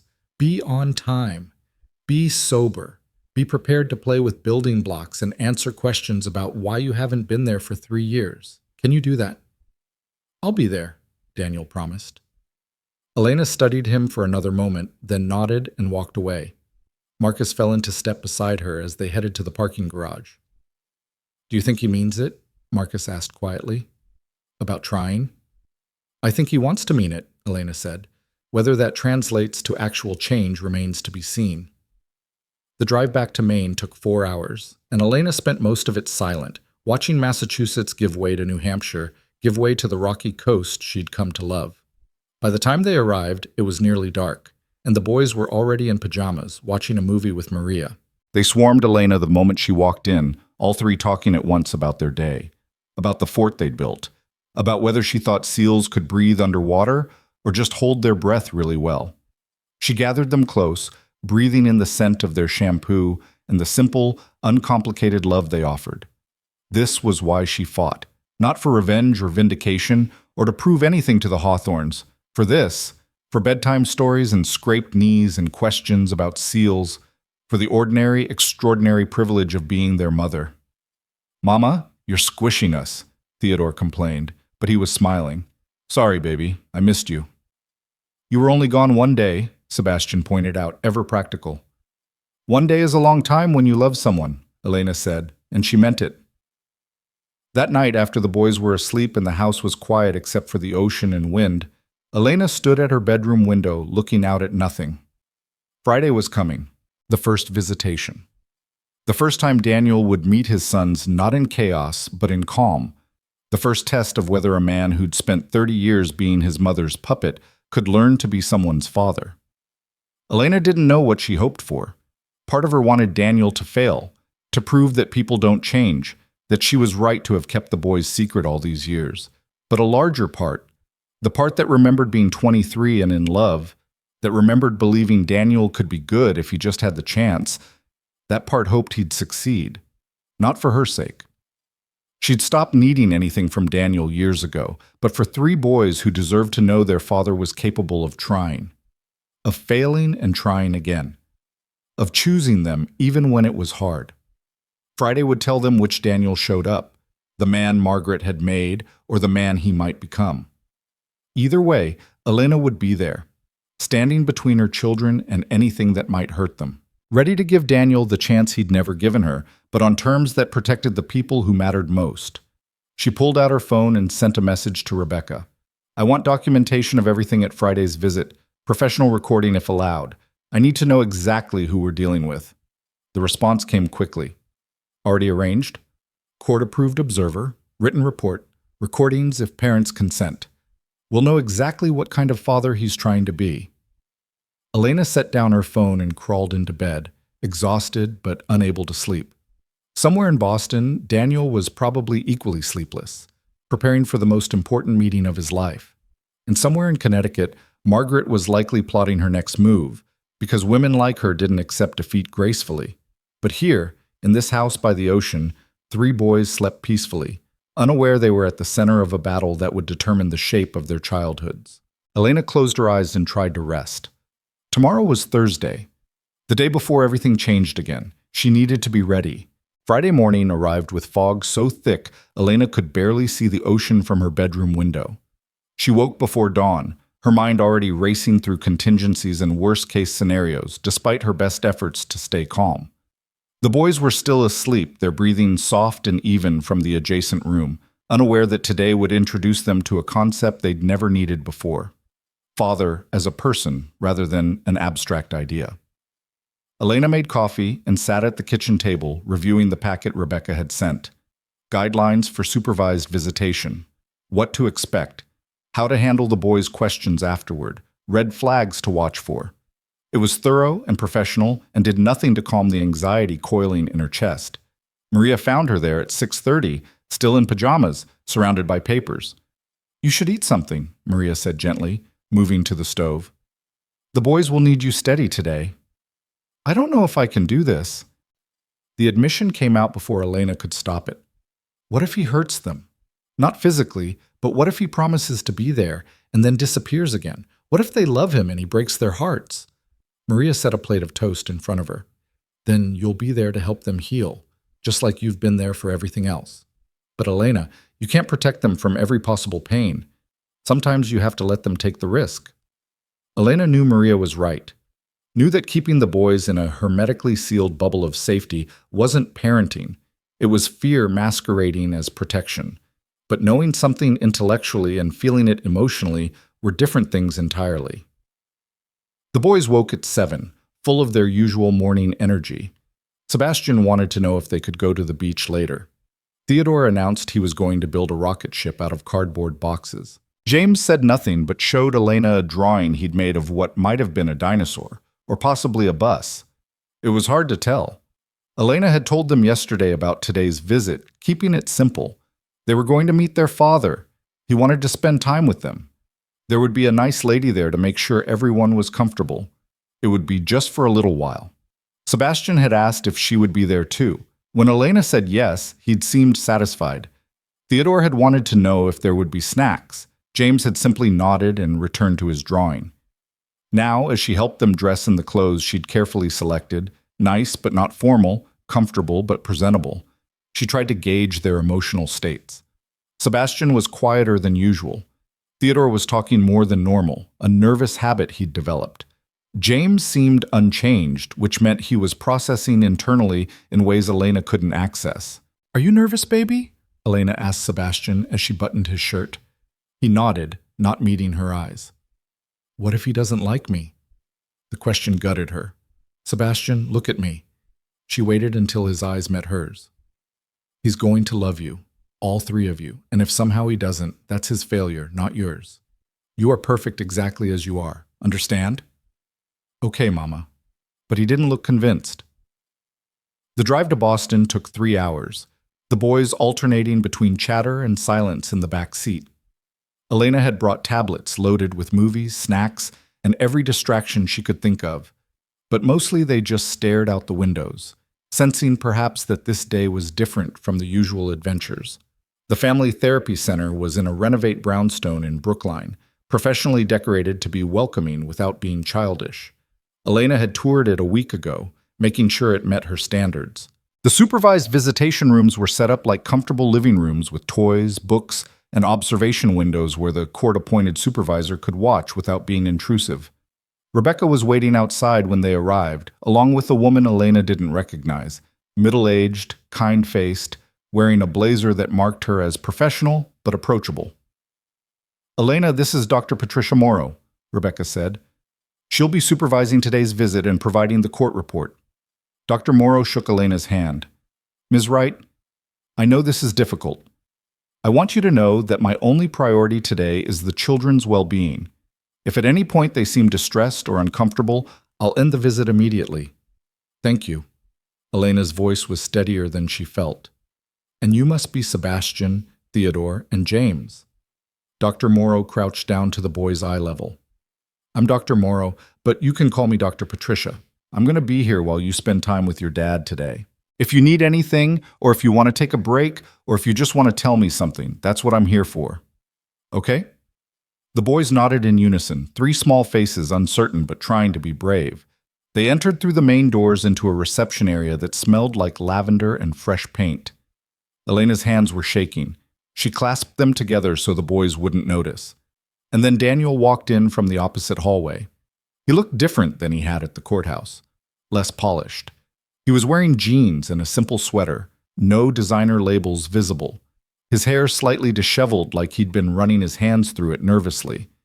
He was carrying a bag that appeared to contain wrapped gifts. His eyes found Elena's first, asking permission. She nodded once. Then he looked at the boys, and Elena watched his face transform. Fear, wonder, longing, and something that looked like grief all crossed his features in rapid succession. "Hi," Daniel said, his voice rough. He cleared his throat. "Hi, I'm Daniel, your dad. I'm really glad to meet you, properly." Sebastian pressed closer to Elena's leg. Theodore studied Daniel with open curiosity. James was characteristically silent. "Hello," Theodore said finally, when it became clear neither of his brothers would speak first. "Did you bring presents?" Despite the tension, Elena almost laughed. Trust Theodore to cut straight to the practical matters. Daniel smiled, though it looked shaky. "I did. I wasn't sure what you'd like, so I brought a few things, but we don't have to open them if you don't want to." "I want to," Theodore declared, his nervousness apparently overcome by the promise of gifts. Dr. Morrow stepped forward smoothly. "Why don't we go to the visitation room? There's a nice space set up for all of you. Ms. Wright, you're welcome to stay in the observation area or the family lounge. Whatever makes you most comfortable." Elena had planned to stay in the lounge, to give Daniel and the boys space, but Sebastian's hand was gripping hers so tightly she could feel his pulse. "Can Mama come?" Sebastian asked, his voice small. Dr. Morrow looked at Elena, then at Daniel. "That's up to your parents." "I don't mind," Daniel said quickly, "if it makes them more comfortable." "Elena, you should stay." So Elena found herself sitting on a comfortable couch in a room designed for fractured families trying to rebuild, watching her ex-husband meet their sons for the first time in any meaningful way. Daniel sat on the floor, which Elena appreciated. It put him at the boys' level rather than looming over them. He unpacked the bag carefully, pulling out 3 identical wrapped boxes. "I got you all the same thing because I didn't want anyone to feel left out," he explained. "But if you don't like them, we can exchange them for something else." The boys tore into the wrapping with the enthusiasm of 3-year-olds everywhere. Inside each box was a set of wooden building blocks, high quality and clearly expensive, but not ostentatiously so. Age-appropriate. Thoughtful. "Blocks!" Theodore exclaimed, immediately dumping his set onto the floor. Sebastian held his box carefully, examining the pieces. "Thank you," he said politely, though he didn't start building. James opened his set and began constructing something without comment, his small hands surprisingly deft. Daniel watched them, his expression unguarded in a way Elena had never seen during their marriage. "Do you guys like building things?" "I'm going to build a rocket," Theodore announced, already stacking blocks with more enthusiasm than structural integrity. "A big one that goes to space." "That sounds amazing. Can I help?" Theodore considered this. "Do you know how to build rockets?" "Not really, but I'm good at following directions. If you tell me what to do, I'll help." This apparently satisfied Theodore, who began issuing instructions with the confidence of a foreman managing a construction crew. Daniel followed them precisely, even when they resulted in a tower that immediately collapsed. Elena watched Sebastian watching them, saw her eldest son's internal debate playing out on his face. He wanted to join in, but was afraid to commit. "Sebastian," Daniel said gently, not moving toward him but creating an opening. "Would you like to build something too? Or we could read if you prefer. I saw some books on the shelf." "What kind of books?" Sebastian asked cautiously. "Let's see." Daniel stood slowly, telegraphing his movements, and walked to the bookshelf. "There's one about trucks, one about dinosaurs. Oh, and one about butterflies. Do you like any of those?" "Butterflies," Sebastian said quietly. Daniel brought the book over and sat back down, not too close, but near enough that Sebastian could see the pages. He began reading, his voice steady and warm, and gradually Sebastian inched closer until he was sitting right next to Daniel, looking at the pictures. Watching them, Elena felt something complex unfold in her chest. Not forgiveness. It was too soon for that. Might always be too soon. But perhaps the beginning of understanding that Daniel was genuinely trying. That the man reading to their son about monarch migration patterns wasn't the same man who'd signed divorce papers while she was pregnant. People could change. Maybe not completely. Maybe not enough to erase what they'd done. but enough to try to do better going forward. James continued building in silence, creating what appeared to be a very thoughtful bridge. Daniel noticed and complimented his work. James looked up, studied Daniel's face with that intense gaze he'd inherited from his father, and went back to building. James doesn't talk much, Theodore informed Daniel helpfully, but he's really smart. He can do puzzles for 5-year-olds. That is really smart, Daniel agreed. I was not good at puzzles when I was 3, or now, if I'm honest. Theodore found this hilarious. You're not good at puzzles, but you're a grown-up. Grown-ups aren't automatically good at everything. We're just better at pretending we know what we're doing. Sebastian giggled at that, a sound that made Daniel's whole face light up. The 2 hours passed faster than Elena expected. Daniel read 3 books, helped build and rebuild Theodore's increasingly ambitious rocket designs, and sat quietly while James explained his bridge's architecture in the most words Elena had heard him speak in weeks. There was awkwardness, certainly, moments when Daniel didn't know how to respond, or when the boys looked to Elena for reassurance. But there was also genuine connection forming, tentative and fragile but real. Dr. Morrow observed it all, taking occasional notes but mostly staying unobtrusive in the corner. When time was up, Elena saw disappointment cross Daniel's face, quickly hidden. "We have to go already?" Theodore asked, clearly not ready to leave. "The first visit is just for a little while," Dr. Morrow explained gently. "But if everyone had a good time, there will be more visits." "Did you have a good time?" Sebastian asked Daniel directly. Daniel's eyes were bright with emotion. "I had the best time. You guys are amazing, all 3 of you. I'd love to see you again, if you want." "Can we bring the blocks next time?" Theodore asked. "To build an even bigger rocket?" "Absolutely. Or we could build something different, whatever you want." James walked over to Daniel and handed him a block, just one, from his bridge set. Daniel took it carefully, like it was something precious. "Thank you, James," he said quietly. James nodded and returned to Elena's side. In the lobby afterward, while the boys used the bathroom with Maria supervising, Daniel approached Elena carefully. "Thank you," he said, "for giving me this chance, for bringing them. I know you didn't have to. I did it for them, not for you." "I know, but still, thank you." He paused. "They're incredible, Elena. You've done an amazing job raising them." "I've done what any parent would do, been there." The words landed like she meant them to, a reminder of his absence, of the choice he'd made. But Daniel didn't flinch. "You're right, and I can't change that I wasn't there before. But I'm here now, and I'll keep showing up, as long as you let me, as long as they want me to." Dr. Morrow joined them, her expression professionally neutral. "I'll have my report ready by Monday, but I can tell you now that I saw no concerning behaviors. Mr. Hawthorne was appropriate, engaged, and respectful of boundaries. The children seemed comfortable. I'd recommend continuing visitation." Elena nodded, something releasing in her chest. She'd been prepared for Daniel to fail, for this to be a disaster she'd have to manage. Instead, he'd shown up, really shown up. "Same time in 2 weeks?" she asked. "I'll be here," Daniel promised. The drive back to Maine was quieter. The boys were tired, processing, the tablets forgotten as they dozed in their car seats. Elena drove in silence, replaying the visit in her mind, looking for red flags or warning signs or anything that would justify pulling back. She found only a man trying very hard to be a father to children he'd never expected to meet. That night, after the boys were asleep, Elena sat on her porch with a glass of wine and called Rebecca. "Dr. Morrow's preliminary feedback is positive," Rebecca reported. She said Daniel was natural with them, that he seemed genuinely interested rather than performing for observation. She's recommending we increase to weekly visits after the first month if this continues. Weekly seems fast. It's actually standard for parents trying to establish relationships. But Elena, it's your call. We can keep it at bi-weekly if you're not comfortable. Elena thought about Sebastian's giggle. Theodore's rocket, James's single block offered like a benediction. Let's see how the next few visits go.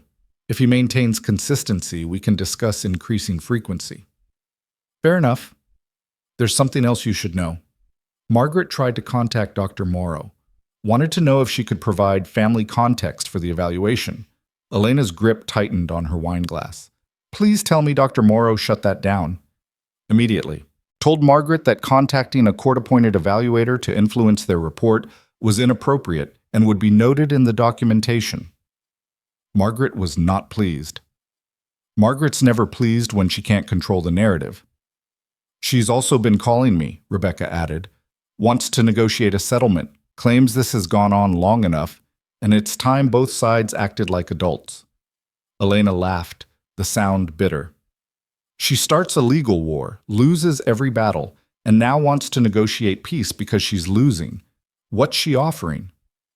Generous financial support for the boys in exchange for guaranteed grandparent visitation and joint legal custody with Daniel. No. That was my response. But Elena, she's going to keep pushing.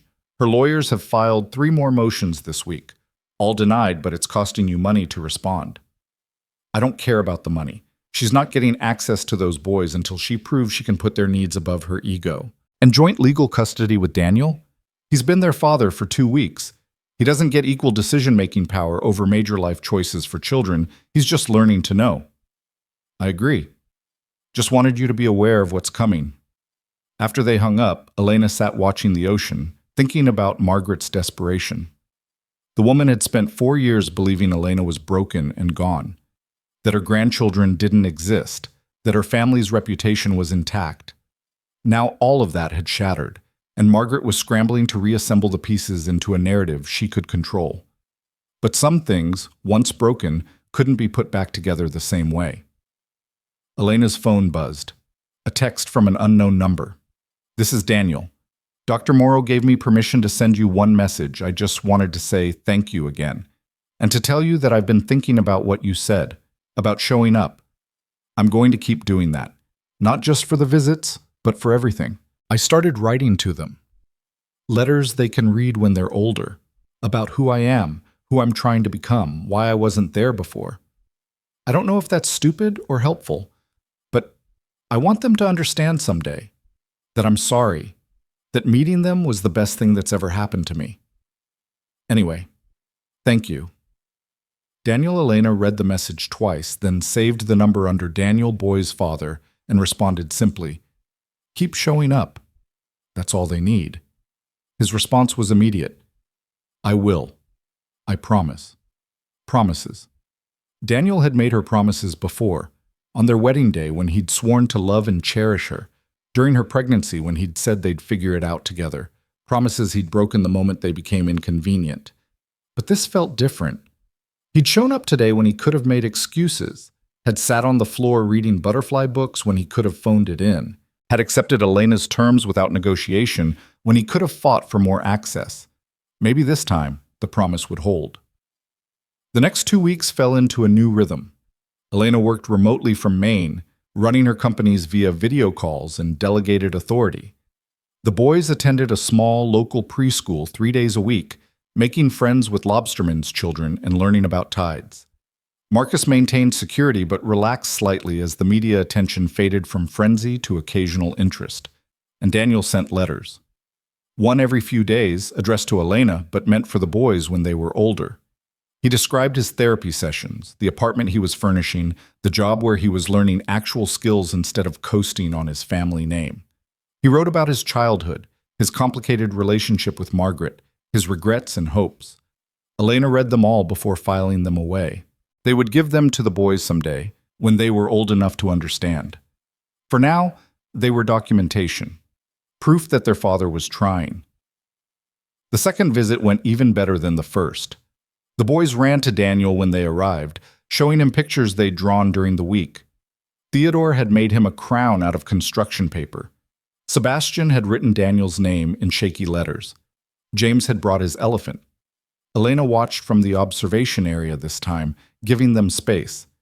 Dr. Morrow reported that the boys seemed more relaxed, that Daniel was learning their rhythms and preferences, that real relationship was forming. The third visit, Daniel asked if they could go to a nearby park instead of staying in the center. "With your permission," he said to Elena, "I thought maybe somewhere less clinical, more normal. Dr. Morrow said she could supervise in a park setting if you're comfortable. Elena considered.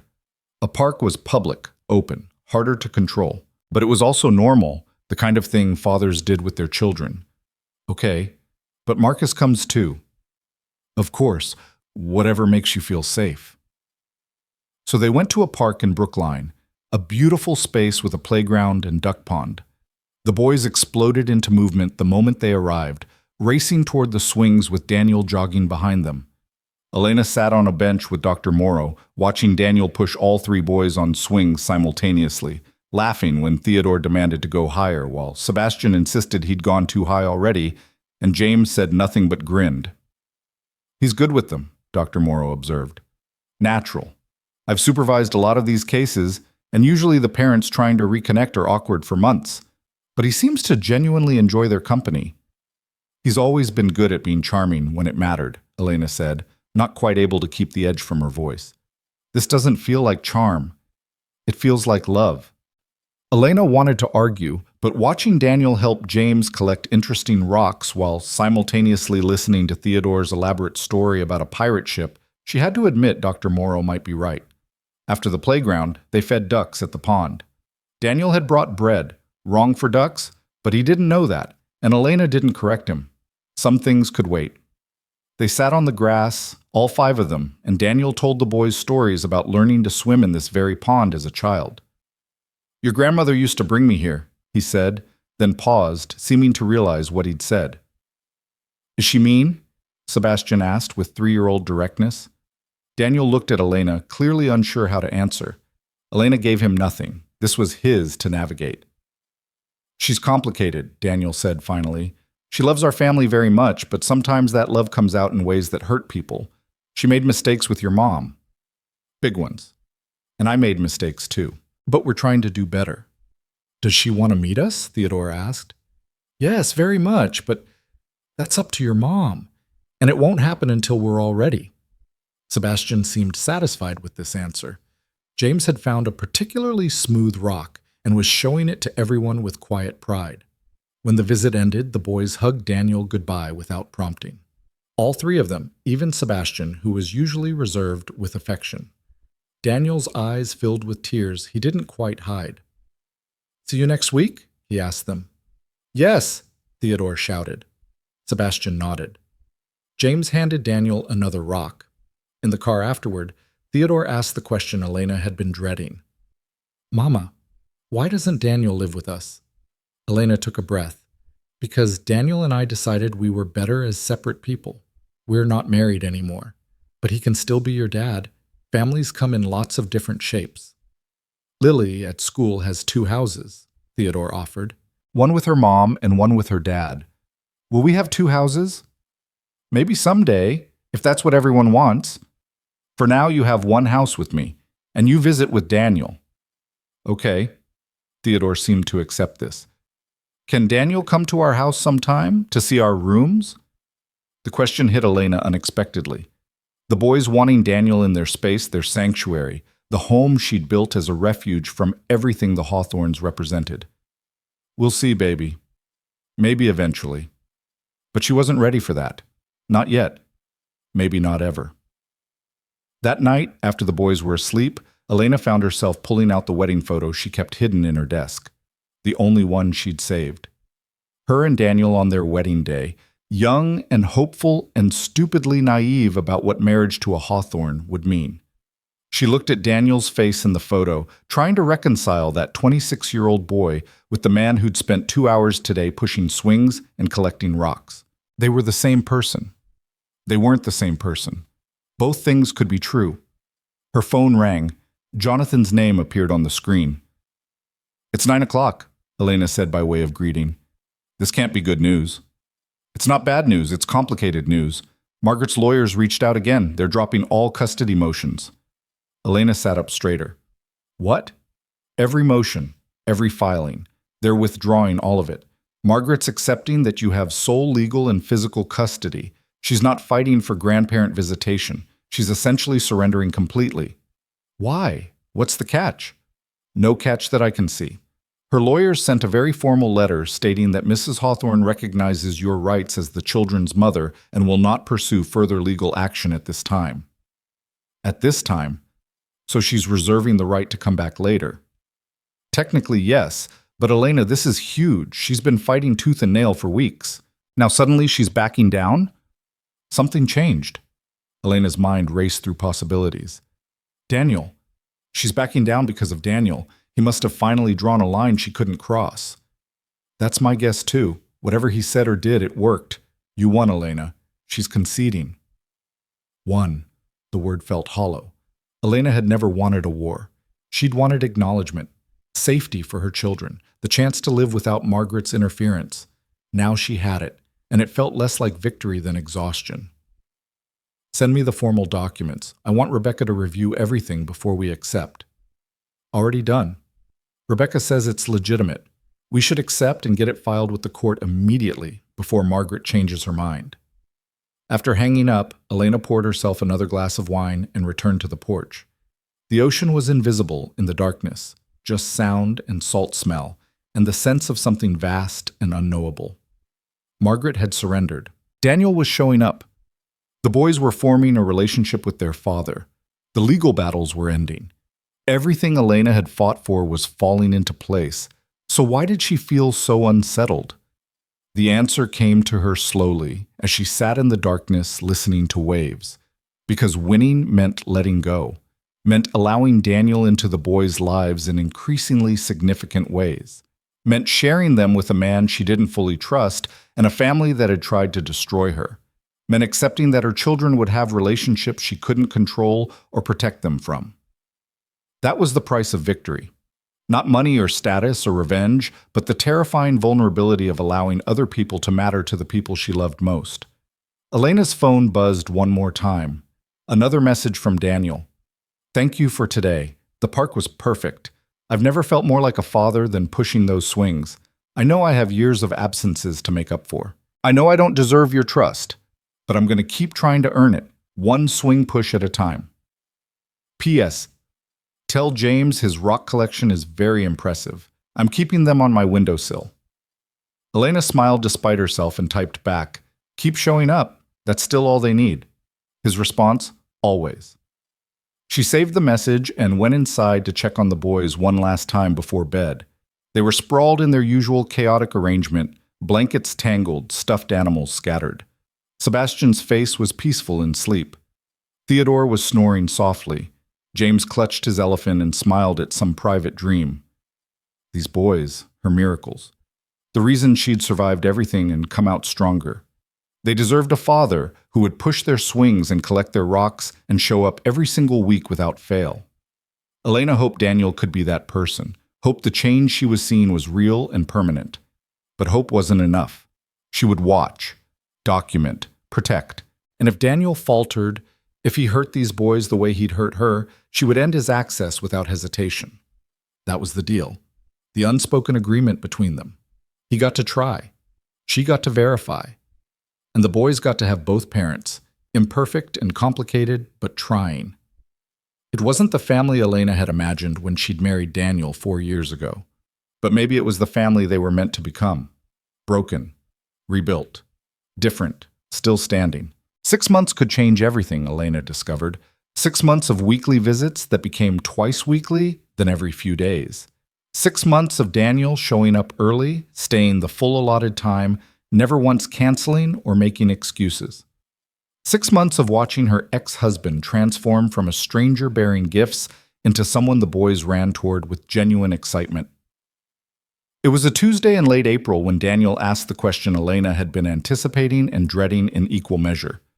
They were at the park again, the same one in Brookline that had become their unofficial meeting place. The boys were on the climbing structure, arguing about whether the slide was a spaceship launch pad or a dragon's tongue. Dr. Morrow's supervision had ended 2 months ago after she'd filed a report so glowing that even Rebecca had been surprised. Now it was just Daniel and Elena, co-parenting in the awkward dance of people who shared children, but not trust. I want to tell my mother she can meet them, Daniel said, not quite looking at Elena. I know that's probably the last thing you want to hear, but she's been different lately, quieter.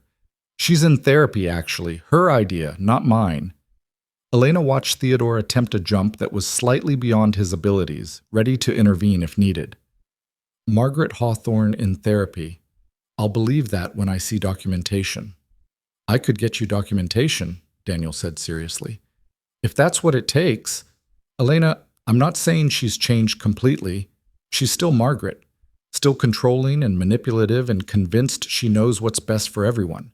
But she's trying, and she's my mother, the boy's grandmother. At some point, if we're going to make this work long term, she has to be part of the picture. Why? Elena turned to face him fully. She tried to destroy me, spent weeks filing frivolous motions trying to take my children, called me unstable and unfit. Why does she deserve access to them? She doesn't deserve it, Daniel admitted, but maybe they deserve to know their whole family, even the complicated parts. Sebastian had noticed their serious conversation and was making his way over, his small face concerned. Elena pasted on a smile that apparently didn't fool him. Are you and Daniel fighting?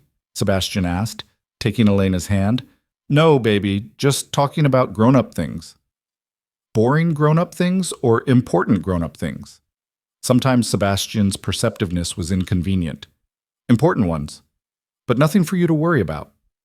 Sebastian studied Daniel for a moment, then asked with devastating simplicity, Do you have a mom too? Daniel crouched down to Sebastian's level. I do. Her name is Margaret. She's your grandmother. Where is she? At her house. She's wanted to meet you for a long time, but your mom and I have been making sure everything is safe and good first. Because you're very important, and we want to make sure you only meet people who will be kind to you. Sebastian absorbed this with the seriousness he brought to everything. Is she kind? Daniel glanced at Elena, silently asking for guidance. She gave him none. This was his family, his mother, his responsibility to explain. She tries to be, Daniel said carefully.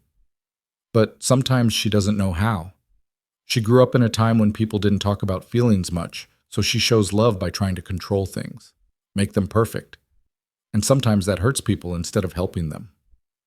Like when Mama makes us eat vegetables even when we don't want to. Despite the tension, both adults smiled. A little like that, Daniel said. Except instead of vegetables, she tries to control bigger things, like who people marry or where they live or how they raise their children. That sounds annoying, Sebastian declared, then ran back to his brothers who were now debating the structural integrity of a stick fort. Elena and Daniel stood in silence for a moment, watching the boys play. He's not wrong, Elena said finally. She is annoying. She's also vindictive and cruel and perfectly willing to hurt children if it serves her purposes. I know, I was raised by her, remember? I know exactly what she's capable of. But I also know she's been alone in that house for months, shut out from her grandchildren, watching me build a relationship with them that doesn't include her. And Elena, she's getting older. She's 73. She won't be around forever. Good, Elena said, then immediately felt guilty for the viciousness in her voice. Daniel didn't flinch. You have every right to hate her. What she did to you was unforgivable. But those boys? They didn't experience any of that. To them, she's just a theoretical grandmother they've never met. And maybe meeting her would be terrible. Maybe she'll prove she hasn't changed and we'll have to cut contact again. But what if we don't give her the chance and she dies, and the boys someday ask why we kept them from knowing her? Elena wanted to argue, wanted to list every cruel thing Margaret had done, every manipulation and threat. But she thought about her own mother, gone now for 3 years, and how much she'd wanted her boys to know their grandmother before cancer had stolen that chance. Family was complicated, even the toxic parts. One meeting, Elena said finally, supervised, in a neutral location. You present the entire time, and if she says one cruel thing to or about me in front of those boys, she never sees them again. Non-negotiable. Deal. Thank you, Elena. I know how hard this is. You have no idea how hard this is, Elena corrected. But I'm doing it for them, not for you, not for her. For 3 boys who deserve to make their own decisions about their family when they're old enough to understand. The meeting was scheduled for 2 weeks later, giving Elena time to prepare the boys and herself. She called Rebecca, who thought it was a terrible idea, but understood Elena's reasoning. She called Dr. Morrow, who offered to attend as an observer if it would help. She called Maria, who said only, "That woman hurt you. Are you sure you can be in a room with her without losing your composure?" Elena wasn't sure, but she had to try. The night before the meeting, Elena lay in bed unable to sleep, running through worst-case scenarios. Margaret saying something cutting about Elena's background, making the boys feel inadequate, trying to buy their affection with expensive gifts and promises. At 2 a.m., her phone buzzed. A text from Daniel. "I can't sleep either. Keep thinking about all the ways this could go wrong. But I also keep thinking about Sebastian's question.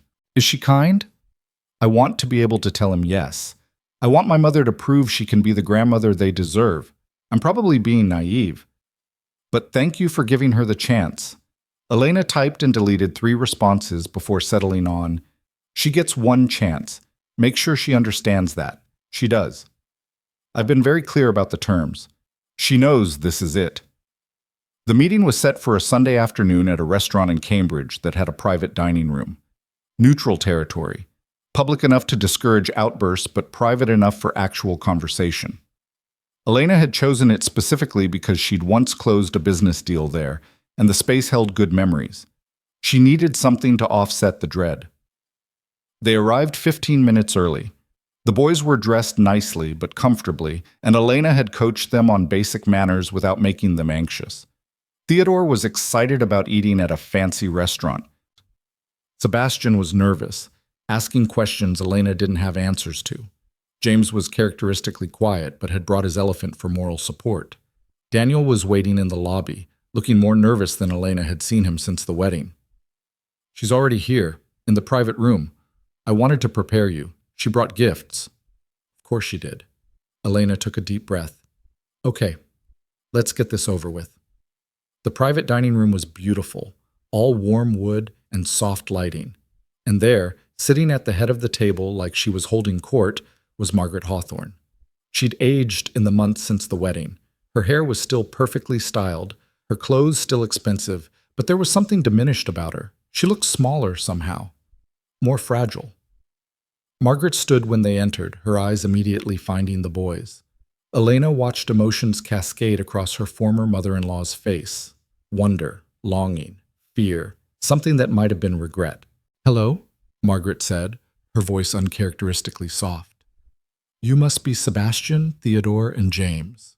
I'm your grandmother, Margaret." The boys pressed closer to Elena. None of them responded. Margaret looked at Elena then, and for a moment their eyes met. Elena saw no warmth there, no apology, but perhaps a grudging respect, an acknowledgement that Elena had won and Margaret had lost, and both of them knew it. "Elena," Margaret said carefully, "thank you for allowing this meeting. I'm doing it for them, not for you." "I understand." Margaret returned her attention to the boys. "I've been very much looking forward to meeting you. Your father has told me so much about you." Theodore, never one to let awkwardness last, asked, "Did you bring presents?" Despite everything, Elena almost laughed at Margaret's expression, surprised pleasure that at least one grandson was willing to engage. "I did. Would you like to see them?" Theodore nodded enthusiastically. Sebastian remained cautious. James simply watched. Margaret had indeed brought gifts, but they were surprisingly appropriate. Not the ostentatious displays Elena had feared, but thoughtful items clearly selected with input from Daniel. A science kit for Theodore, who loved experiments. Books about nature for Sebastian, who'd developed an interest in birds. A wooden train set for James, who gravitated toward quiet, constructive play. "These are cool," Theodore admitted, examining the science kit. "Thank you, Grandmother Margaret." "You're very welcome. Perhaps we could do some of the experiments together, if your mother approves." All eyes turned to Elena. She was being put on the spot deliberately, forced to either agree and seem cooperative or refuse and seem controlling. "We'll see how today goes first," Elena said evenly. Lunch was ordered, a children's menu that the boys could actually eat from rather than Margaret's likely preference for sophisticated cuisine. The conversation was stilted, awkward, with Daniel working overtime to fill silences and Elena monitoring every word for hidden daggers. Margaret asked the boys about preschool, their favorite activities, what they wanted to be when they grew up. Standard grandmother questions. delivered with slightly more formality than warmth, but no overt cruelty. Then Sebastian asked the question that changed everything. "Why don't you like our mama?" The table went silent. Daniel looked panicked. Margaret's face froze. Elena braced for impact, but Sebastian wasn't done. "Daniel said you try to be kind, but sometimes you hurt people. Did you hurt our mama?" Out of the mouths of children. Elena watched Margaret struggle with how to respond, saw the calculation happening behind her eyes. She could lie, deny, deflect, or she could give these boys the truth. Margaret set down her fork carefully. When she spoke, her voice was quieter than Elena had ever heard it. "Yes, Sebastian, I hurt your mother very much. I said cruel things to her and about her. I made her feel unwelcome in our family, and when she needed help and kindness, I offered neither. I did this because I was afraid." "Afraid of what?" Sebastian asked. "Afraid that she would take my son away from me. Afraid that she wasn't good enough for our family, even though the truth was our family wasn't good enough for her. Afraid of losing control. I've spent a very long time being afraid of the wrong things, and it made me into someone who hurt people, especially your mother." Elena felt tears prickling her eyes despite her determination to remain unmoved. This wasn't the apology she'd never gotten, but it was acknowledgement, in front of witnesses, on record. "Did you say sorry?" Theodore asked, with the blunt logic of a 3-year-old. "Not properly, not the way I should have." Margaret looked at Elena directly for the first time since the conversation started. "Elena, I cannot undo what I did. I cannot erase the pain I caused or the years you spent alone raising 3 children I should have helped you with. I can only tell you that I was wrong. Profoundly, completely wrong. And I'm sorry." The restaurant felt too quiet. Elena could hear her own heartbeat, the boys breathing, Daniel shifting uncomfortably in his chair. She could accept the apology gracefully. Take the high road. Model forgiveness for her children. Or she could be honest. "I appreciate the apology," Elena said carefully. "But Margaret, you don't get absolution because you said the words. You tried to take my children from me. You called me unstable. You weaponized lawyers and money and every advantage you had to make me suffer. An apology doesn't erase that." "I know." Margaret's hands were shaking slightly. Elena had never seen her show physical vulnerability before. "I don't expect forgiveness. I'm not asking for it. I'm only asking for the chance to know my grandchildren, to be the grandmother they deserve, even if I couldn't be the mother-in-law you deserved." "Why now?" Elena asked. "Why this sudden change? What happened?" Margaret was quiet for a long moment. The boys were watching both women, sensing the importance of this conversation, even if they didn't understand all of it. "I was diagnosed with breast cancer 3 months ago," Margaret said finally. "Stage 2. Treatable, likely curable with surgery and radiation. But it made me realize I'm not immortal, that all the control I've fought for, all the power I've accumulated, means nothing if I die alone, shut out from the only grandchildren I'll ever have. So I started therapy. Started examining the patterns I've repeated for 73 years. Started trying to become someone worthy of being in their lives." Elena felt something crack in her chest. She didn't want to feel sympathy for Margaret Hawthorne, didn't want to see her as human, vulnerable, mortal. It was easier to keep her as a villain, a force of malevolence, rather than a complicated, damaged person. But sitting across from this woman who'd hurt her so deeply, seeing the fear and hope and genuine regret in her eyes, Elena couldn't maintain the simple narrative. "I'm sorry about the diagnosis," Elena said, meaning it. "That must be frightening." "It is, but it's also clarifying. I spent so much time trying to control everything that I missed what actually mattered: family, connection, love that isn't conditional on perfection." Margaret looked at the boys, her expression softening in a way Elena had never witnessed. "These children are perfect, not because they're Hawthornes, but because they're themselves. And you raised them that way, Elena. Alone. Despite everything I did to make it harder, you're an extraordinary mother, and I was a fool not to see that years ago." Theodore, bored with the adult conversation, had returned to examining his science kit. But Sebastian was listening intently, and James was watching Margaret with his characteristic analytical gaze. "Are you going to die?" Sebastian asked. "Not for a long time, I hope," Margaret said. The doctors are very confident they can fix the problem, but it made me realize I want to spend whatever time I have left being a good grandmother rather than a difficult one. Okay, Sebastian said simply, apparently satisfied with this answer. Can we do the science experiments now? The rest of lunch passed more easily. Margaret engaged with the boys on their level, asking Theodore about his favorite experiments and listening to Sebastian describe the robin's nest they'd found in their backyard in Maine. She sat quietly while James showed her his elephant and explained its name was Mr. Trunks, and he'd had him since he was a baby. Elena watched it all with complicated emotions. This was what the boys should have had from the beginning. A grandmother who asked questions and listened to answers and showed genuine interest in their small, important lives. But they hadn't had it. Because Margaret had chosen cruelty over curiosity, control over connection. Could people really change? Or was this just a temporary performance, motivated by mortality and fear rather than genuine transformation? Elena didn't know, but she'd learned over the past 6 months that sometimes you had to give people the chance to prove themselves, even when every instinct screamed not to trust them. After lunch, as they were preparing to leave, Margaret asked Elena for a private word. Daniel took the boys to look at the fish tank in the lobby, leaving the two women alone. I want to show you something, Margaret said, pulling out her phone with slightly fumbling fingers, age and nervousness making her less graceful than usual. She opened a photo album and turned the screen toward Elena. The photos were of Daniel as a child, not the professional portraits that had hung in the Hawthorne estate, but candid shots. A little boy covered in mud, grinning, a teenager laughing at something off camera, a young man looking uncertain in his college graduation robes. I look at these and I see who he could have been if I hadn't tried to mold him into what I thought he should be, Margaret said quietly.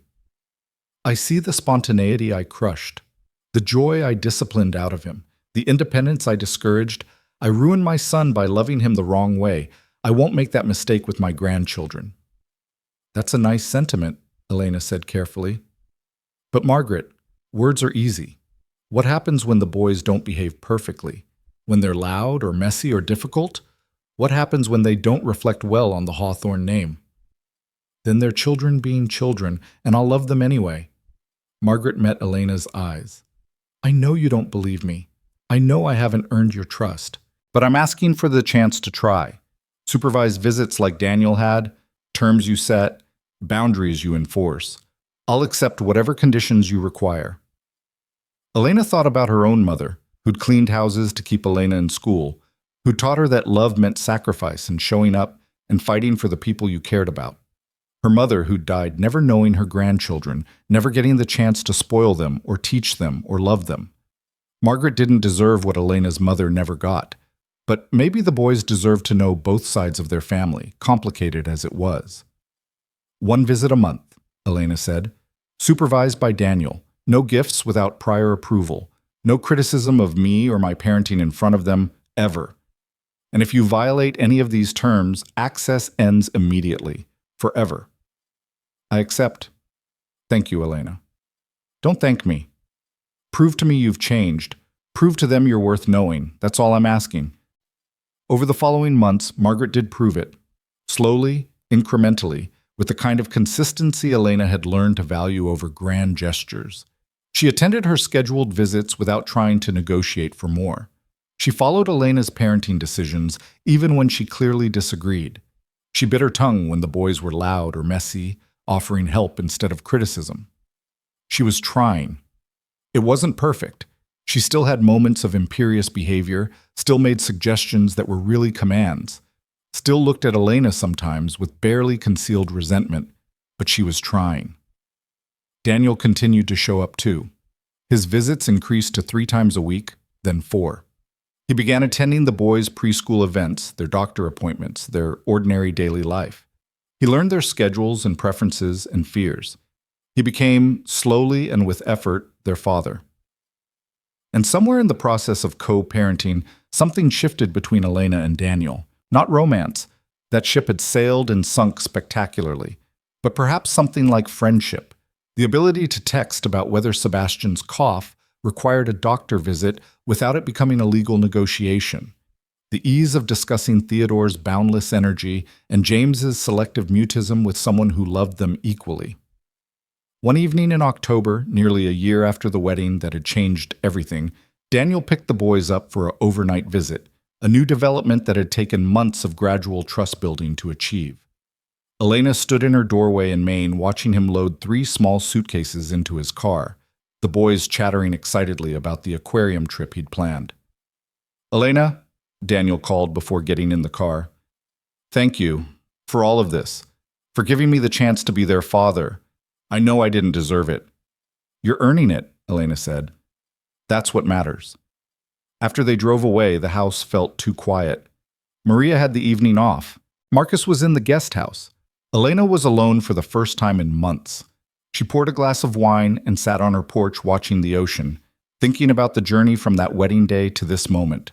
She'd walked into the Hawthorne estate a year ago, carrying the truth like a weapon, ready to destroy the family that had destroyed her. Instead, she'd given them something they didn't deserve: mercy, the chance to rebuild, the opportunity to know 3 extraordinary children. And in doing so, she'd discovered something unexpected. That revenge wasn't nearly as satisfying as watching her sons thrive. That power wasn't about crushing your enemies, but about building something they couldn't touch. That the best response to cruelty wasn't cruelty in return, but the radical act of becoming someone so secure in their own worth that others' opinions couldn't shake them. Her phone buzzed. A text from Victoria Ashford, who'd become an unexpected friend over the past months. "Saw Margaret at a charity event tonight. She showed me photos of the boys for 20 minutes. Couldn't shut her up about how brilliant they are. Never thought I'd see the day. You've performed a miracle, Elena." Elena smiled and typed back, "Not a miracle. Just extremely good boundaries and refusing to let her get away with anything."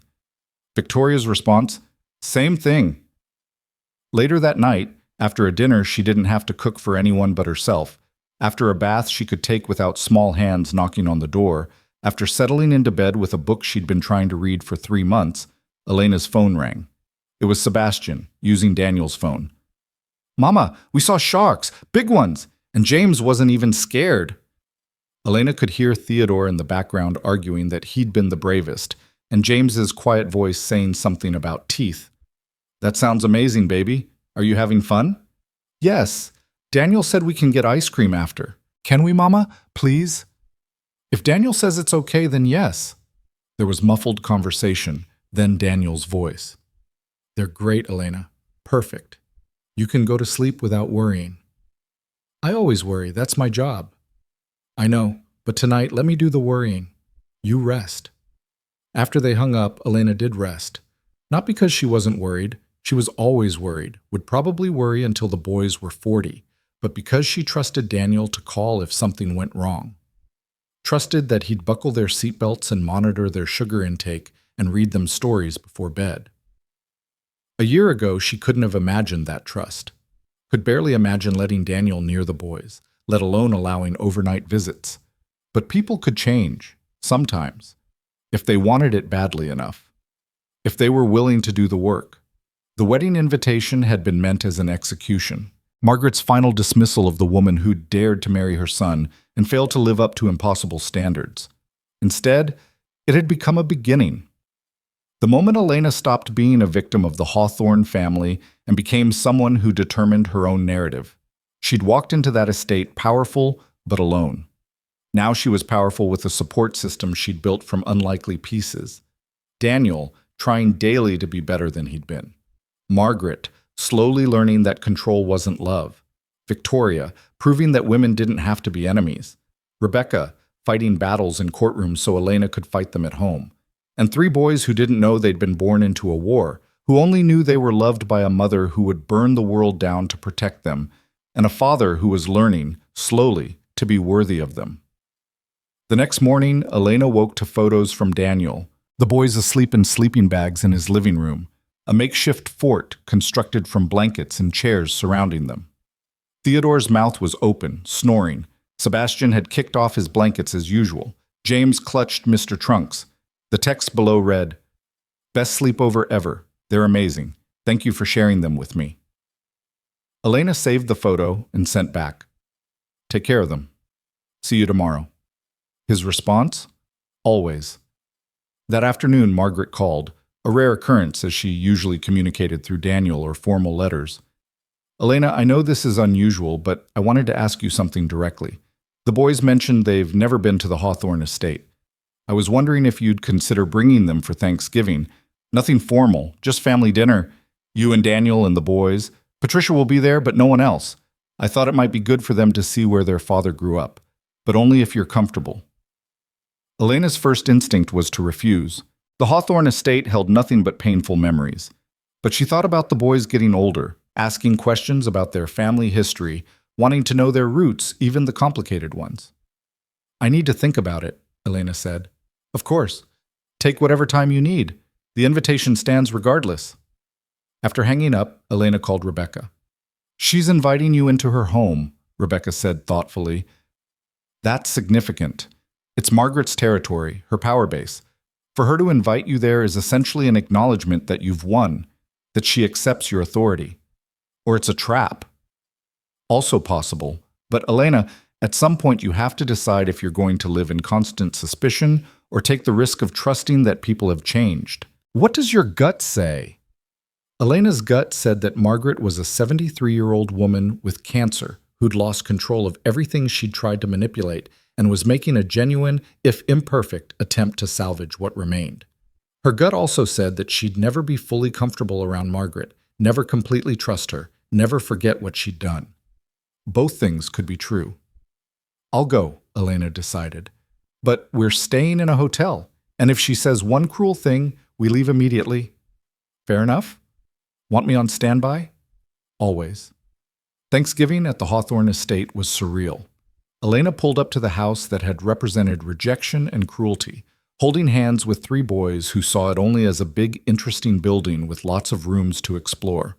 Margaret met them at the door, and for just a moment, Elena saw vulnerability flash across her face. This was a risk for Margaret, too, allowing Elena into her space, surrendering home field advantage. Welcome, Margaret said. Please, come in. The boys can play in the library if they'd like. It's child-proofed now. The library, once a formal, untouchable space, now contained age-appropriate books and toys. Margaret had prepared for them, thought about their needs, changed her perfect home to accommodate three small children. Dinner was actually pleasant. Patricia told stories about Daniel's childhood that made him blush. The boys ate turkey and mashed potatoes with their fingers, despite Margaret's visible discomfort, and she said nothing. Theodore spilled gravy on the antique tablecloth, and Margaret simply called for club soda instead of reacting with fury. After dinner, while Daniel took the boys on a tour of the grounds, Margaret asked Elena to join her in the study. The room where she'd once reviewed seating charts designed to humiliate Elena was now softened by family photos, recent ones of the boys, mixed in with historical Hawthorne portraits. I want to give you something, Margaret said, opening a desk drawer. She pulled out a legal document and handed it to Elena. It was a trust, in the boys' names. $10 million split equally, with Elena as the sole trustee until they turned 25. I don't want your money, Margaret. It's not for you, it's for them. Their education, their futures, whatever they need. But you control it completely. I have no access, no say in how it's used. This is me trying to do better, to provide for them the way I should have provided for you when you were pregnant and struggling. Elena stared at the document, emotions warring in her chest. This was more money than she'd earned in a decade. Security for the boys that went beyond anything she could provide alone. It was also Margaret trying to buy absolution. Or maybe it was just a grandmother trying to help her grandchildren the only way she knew how. I'll have Rebecca review it, Elena said finally. Make sure there are no strings. There aren't, I promise. But yes, have it reviewed. I would expect nothing less. They stood in silence for a moment. Two women who'd been enemies now navigating something more complicated. I'll never like you, Elena said honestly. I'll never forget what you did to me. But I'm willing to coexist. For them. That's more than I deserve, Margaret replied. Thank you. The drive back to Maine that night, with the boys asleep in the back seat and the trust document in her bag, Elena felt something settle in her chest. Not forgiveness, not reconciliation, but perhaps the beginning of peace. She'd survived the worst thing she could imagine, being rejected, humiliated, left alone with 3 babies to raise. And she'd come through it not just intact, but powerful, successful, unbreakable. The Hawthornes had tried to destroy her and instead had given her the motivation to become someone they could never touch. That was the real victory. Not ruining Margaret's wedding or exposing Daniel's failures or securing legal dominance. The victory was in becoming someone who didn't need revenge because she'd already won simply by refusing to stay broken. By Christmas, a new rhythm had established itself. The boys spent alternating holidays with Elena and Daniel. Margaret saw them monthly, always supervised, always appropriate. The trust was real and without strings. Rebecca had verified every word. Elena's companies continued to grow. She was interviewed for Forbes about being a single mother in tech. The article never mentioned the Hawthornes, focused instead on her journey from cleaning houses to the C-suite. When reporters asked about the boy's father, she said simply, "He's involved. We co-parent successfully," and left it at that. The scandal of the wedding faded as scandals do, replaced by newer outrages and fresher gossip. Sometimes Elena would see a photo from that day circulating on social media, always with the same caption. The moment everything changed for the Hawthorne family. They were right. Everything had changed, but not in the way anyone expected. On the boy's 4th birthday, Elena threw a party at her house in Maine. Daniel came early to help set up. Margaret arrived with Patricia, both bearing appropriately sized gifts. Victoria drove up from Boston with her new boyfriend, a nonprofit director who made her laugh. They ate cake and watched the boys destroy wrapping paper and played games in the yard. And somewhere in the chaos of children and laughter and normalcy, Elena looked around and realized something. She'd built this family that didn't look like anyone's idea of traditional but worked anyway. This life that had emerged from the ruins of the one she'd thought she wanted. She'd walked into a trap designed to break her and walked out carrying the future. The boys would grow up knowing they were loved by imperfect people trying their best. They'd know their mother was strong enough to survive anything. They'd know their father had failed but learned to do better. They'd know their grandmother had caused harm but tried to heal it. They'd know that families could be broken and rebuilt, that people could change if they wanted to badly enough, that love didn't always look like the fairy tales promised, but could be real anyway. That night, after everyone left and the boys were asleep surrounded by new toys, Elena sat on her porch one last time, watching stars appear over the ocean. Her phone buzzed. A group text from Daniel, Margaret, and Patricia. Daniel had written, "Thank you for today, for all of this, for giving us the chance to be family." Margaret's response, "Those boys are extraordinary. You've raised them beautifully, Elena." Patricia added, "Best birthday party I've attended in years. Same time next year?" Elena smiled and typed, "Same time next year." She set down her phone and closed her eyes, breathing in salt air and contentment. 4 years ago, she'd signed divorce papers with shaking hands, believing she'd lost everything. 3 years ago, she'd given birth to triplets alone, terrified of the future. 1 year ago, she'd walked into a wedding carrying secrets and fury. Now she sat in a house she owned, with children she adored, surrounded by people who'd learned to respect her because she'd demanded nothing less. The invitation had been meant as humiliation. Instead, it had been liberation. Margaret had wanted to parade Elena's failure. Instead, she'd provided the stage for Elena's triumph. And the triumph wasn't in destroying the Hawthornes, it was in becoming someone who didn't need to. Someone strong enough to offer mercy without surrendering power. Someone secure enough to share her children without losing them. Someone who'd learned that the best revenge wasn't revenge at all. It was building a life so good that the people who'd hurt you became irrelevant to your happiness. Elena Wright had gone to a wedding as a ghost. She'd left as a force of nature.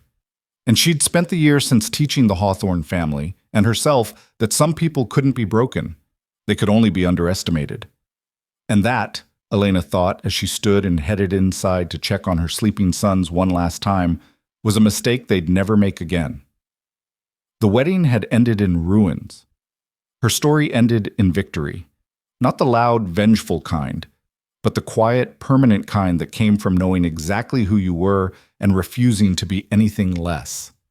Elena closed the door behind her, locking out the past and securing the future, and slept better than she had in years. She'd survived. She'd won. And tomorrow, she'd wake up and do it all over again, raising her boys, running her companies, living the life she'd built from ashes and determination. The Hawthornes would always be part of that life now, but they'd never again be the defining part. That belonged to Elena and her sons, and no one, not Margaret, not Daniel, not anyone, could take that away.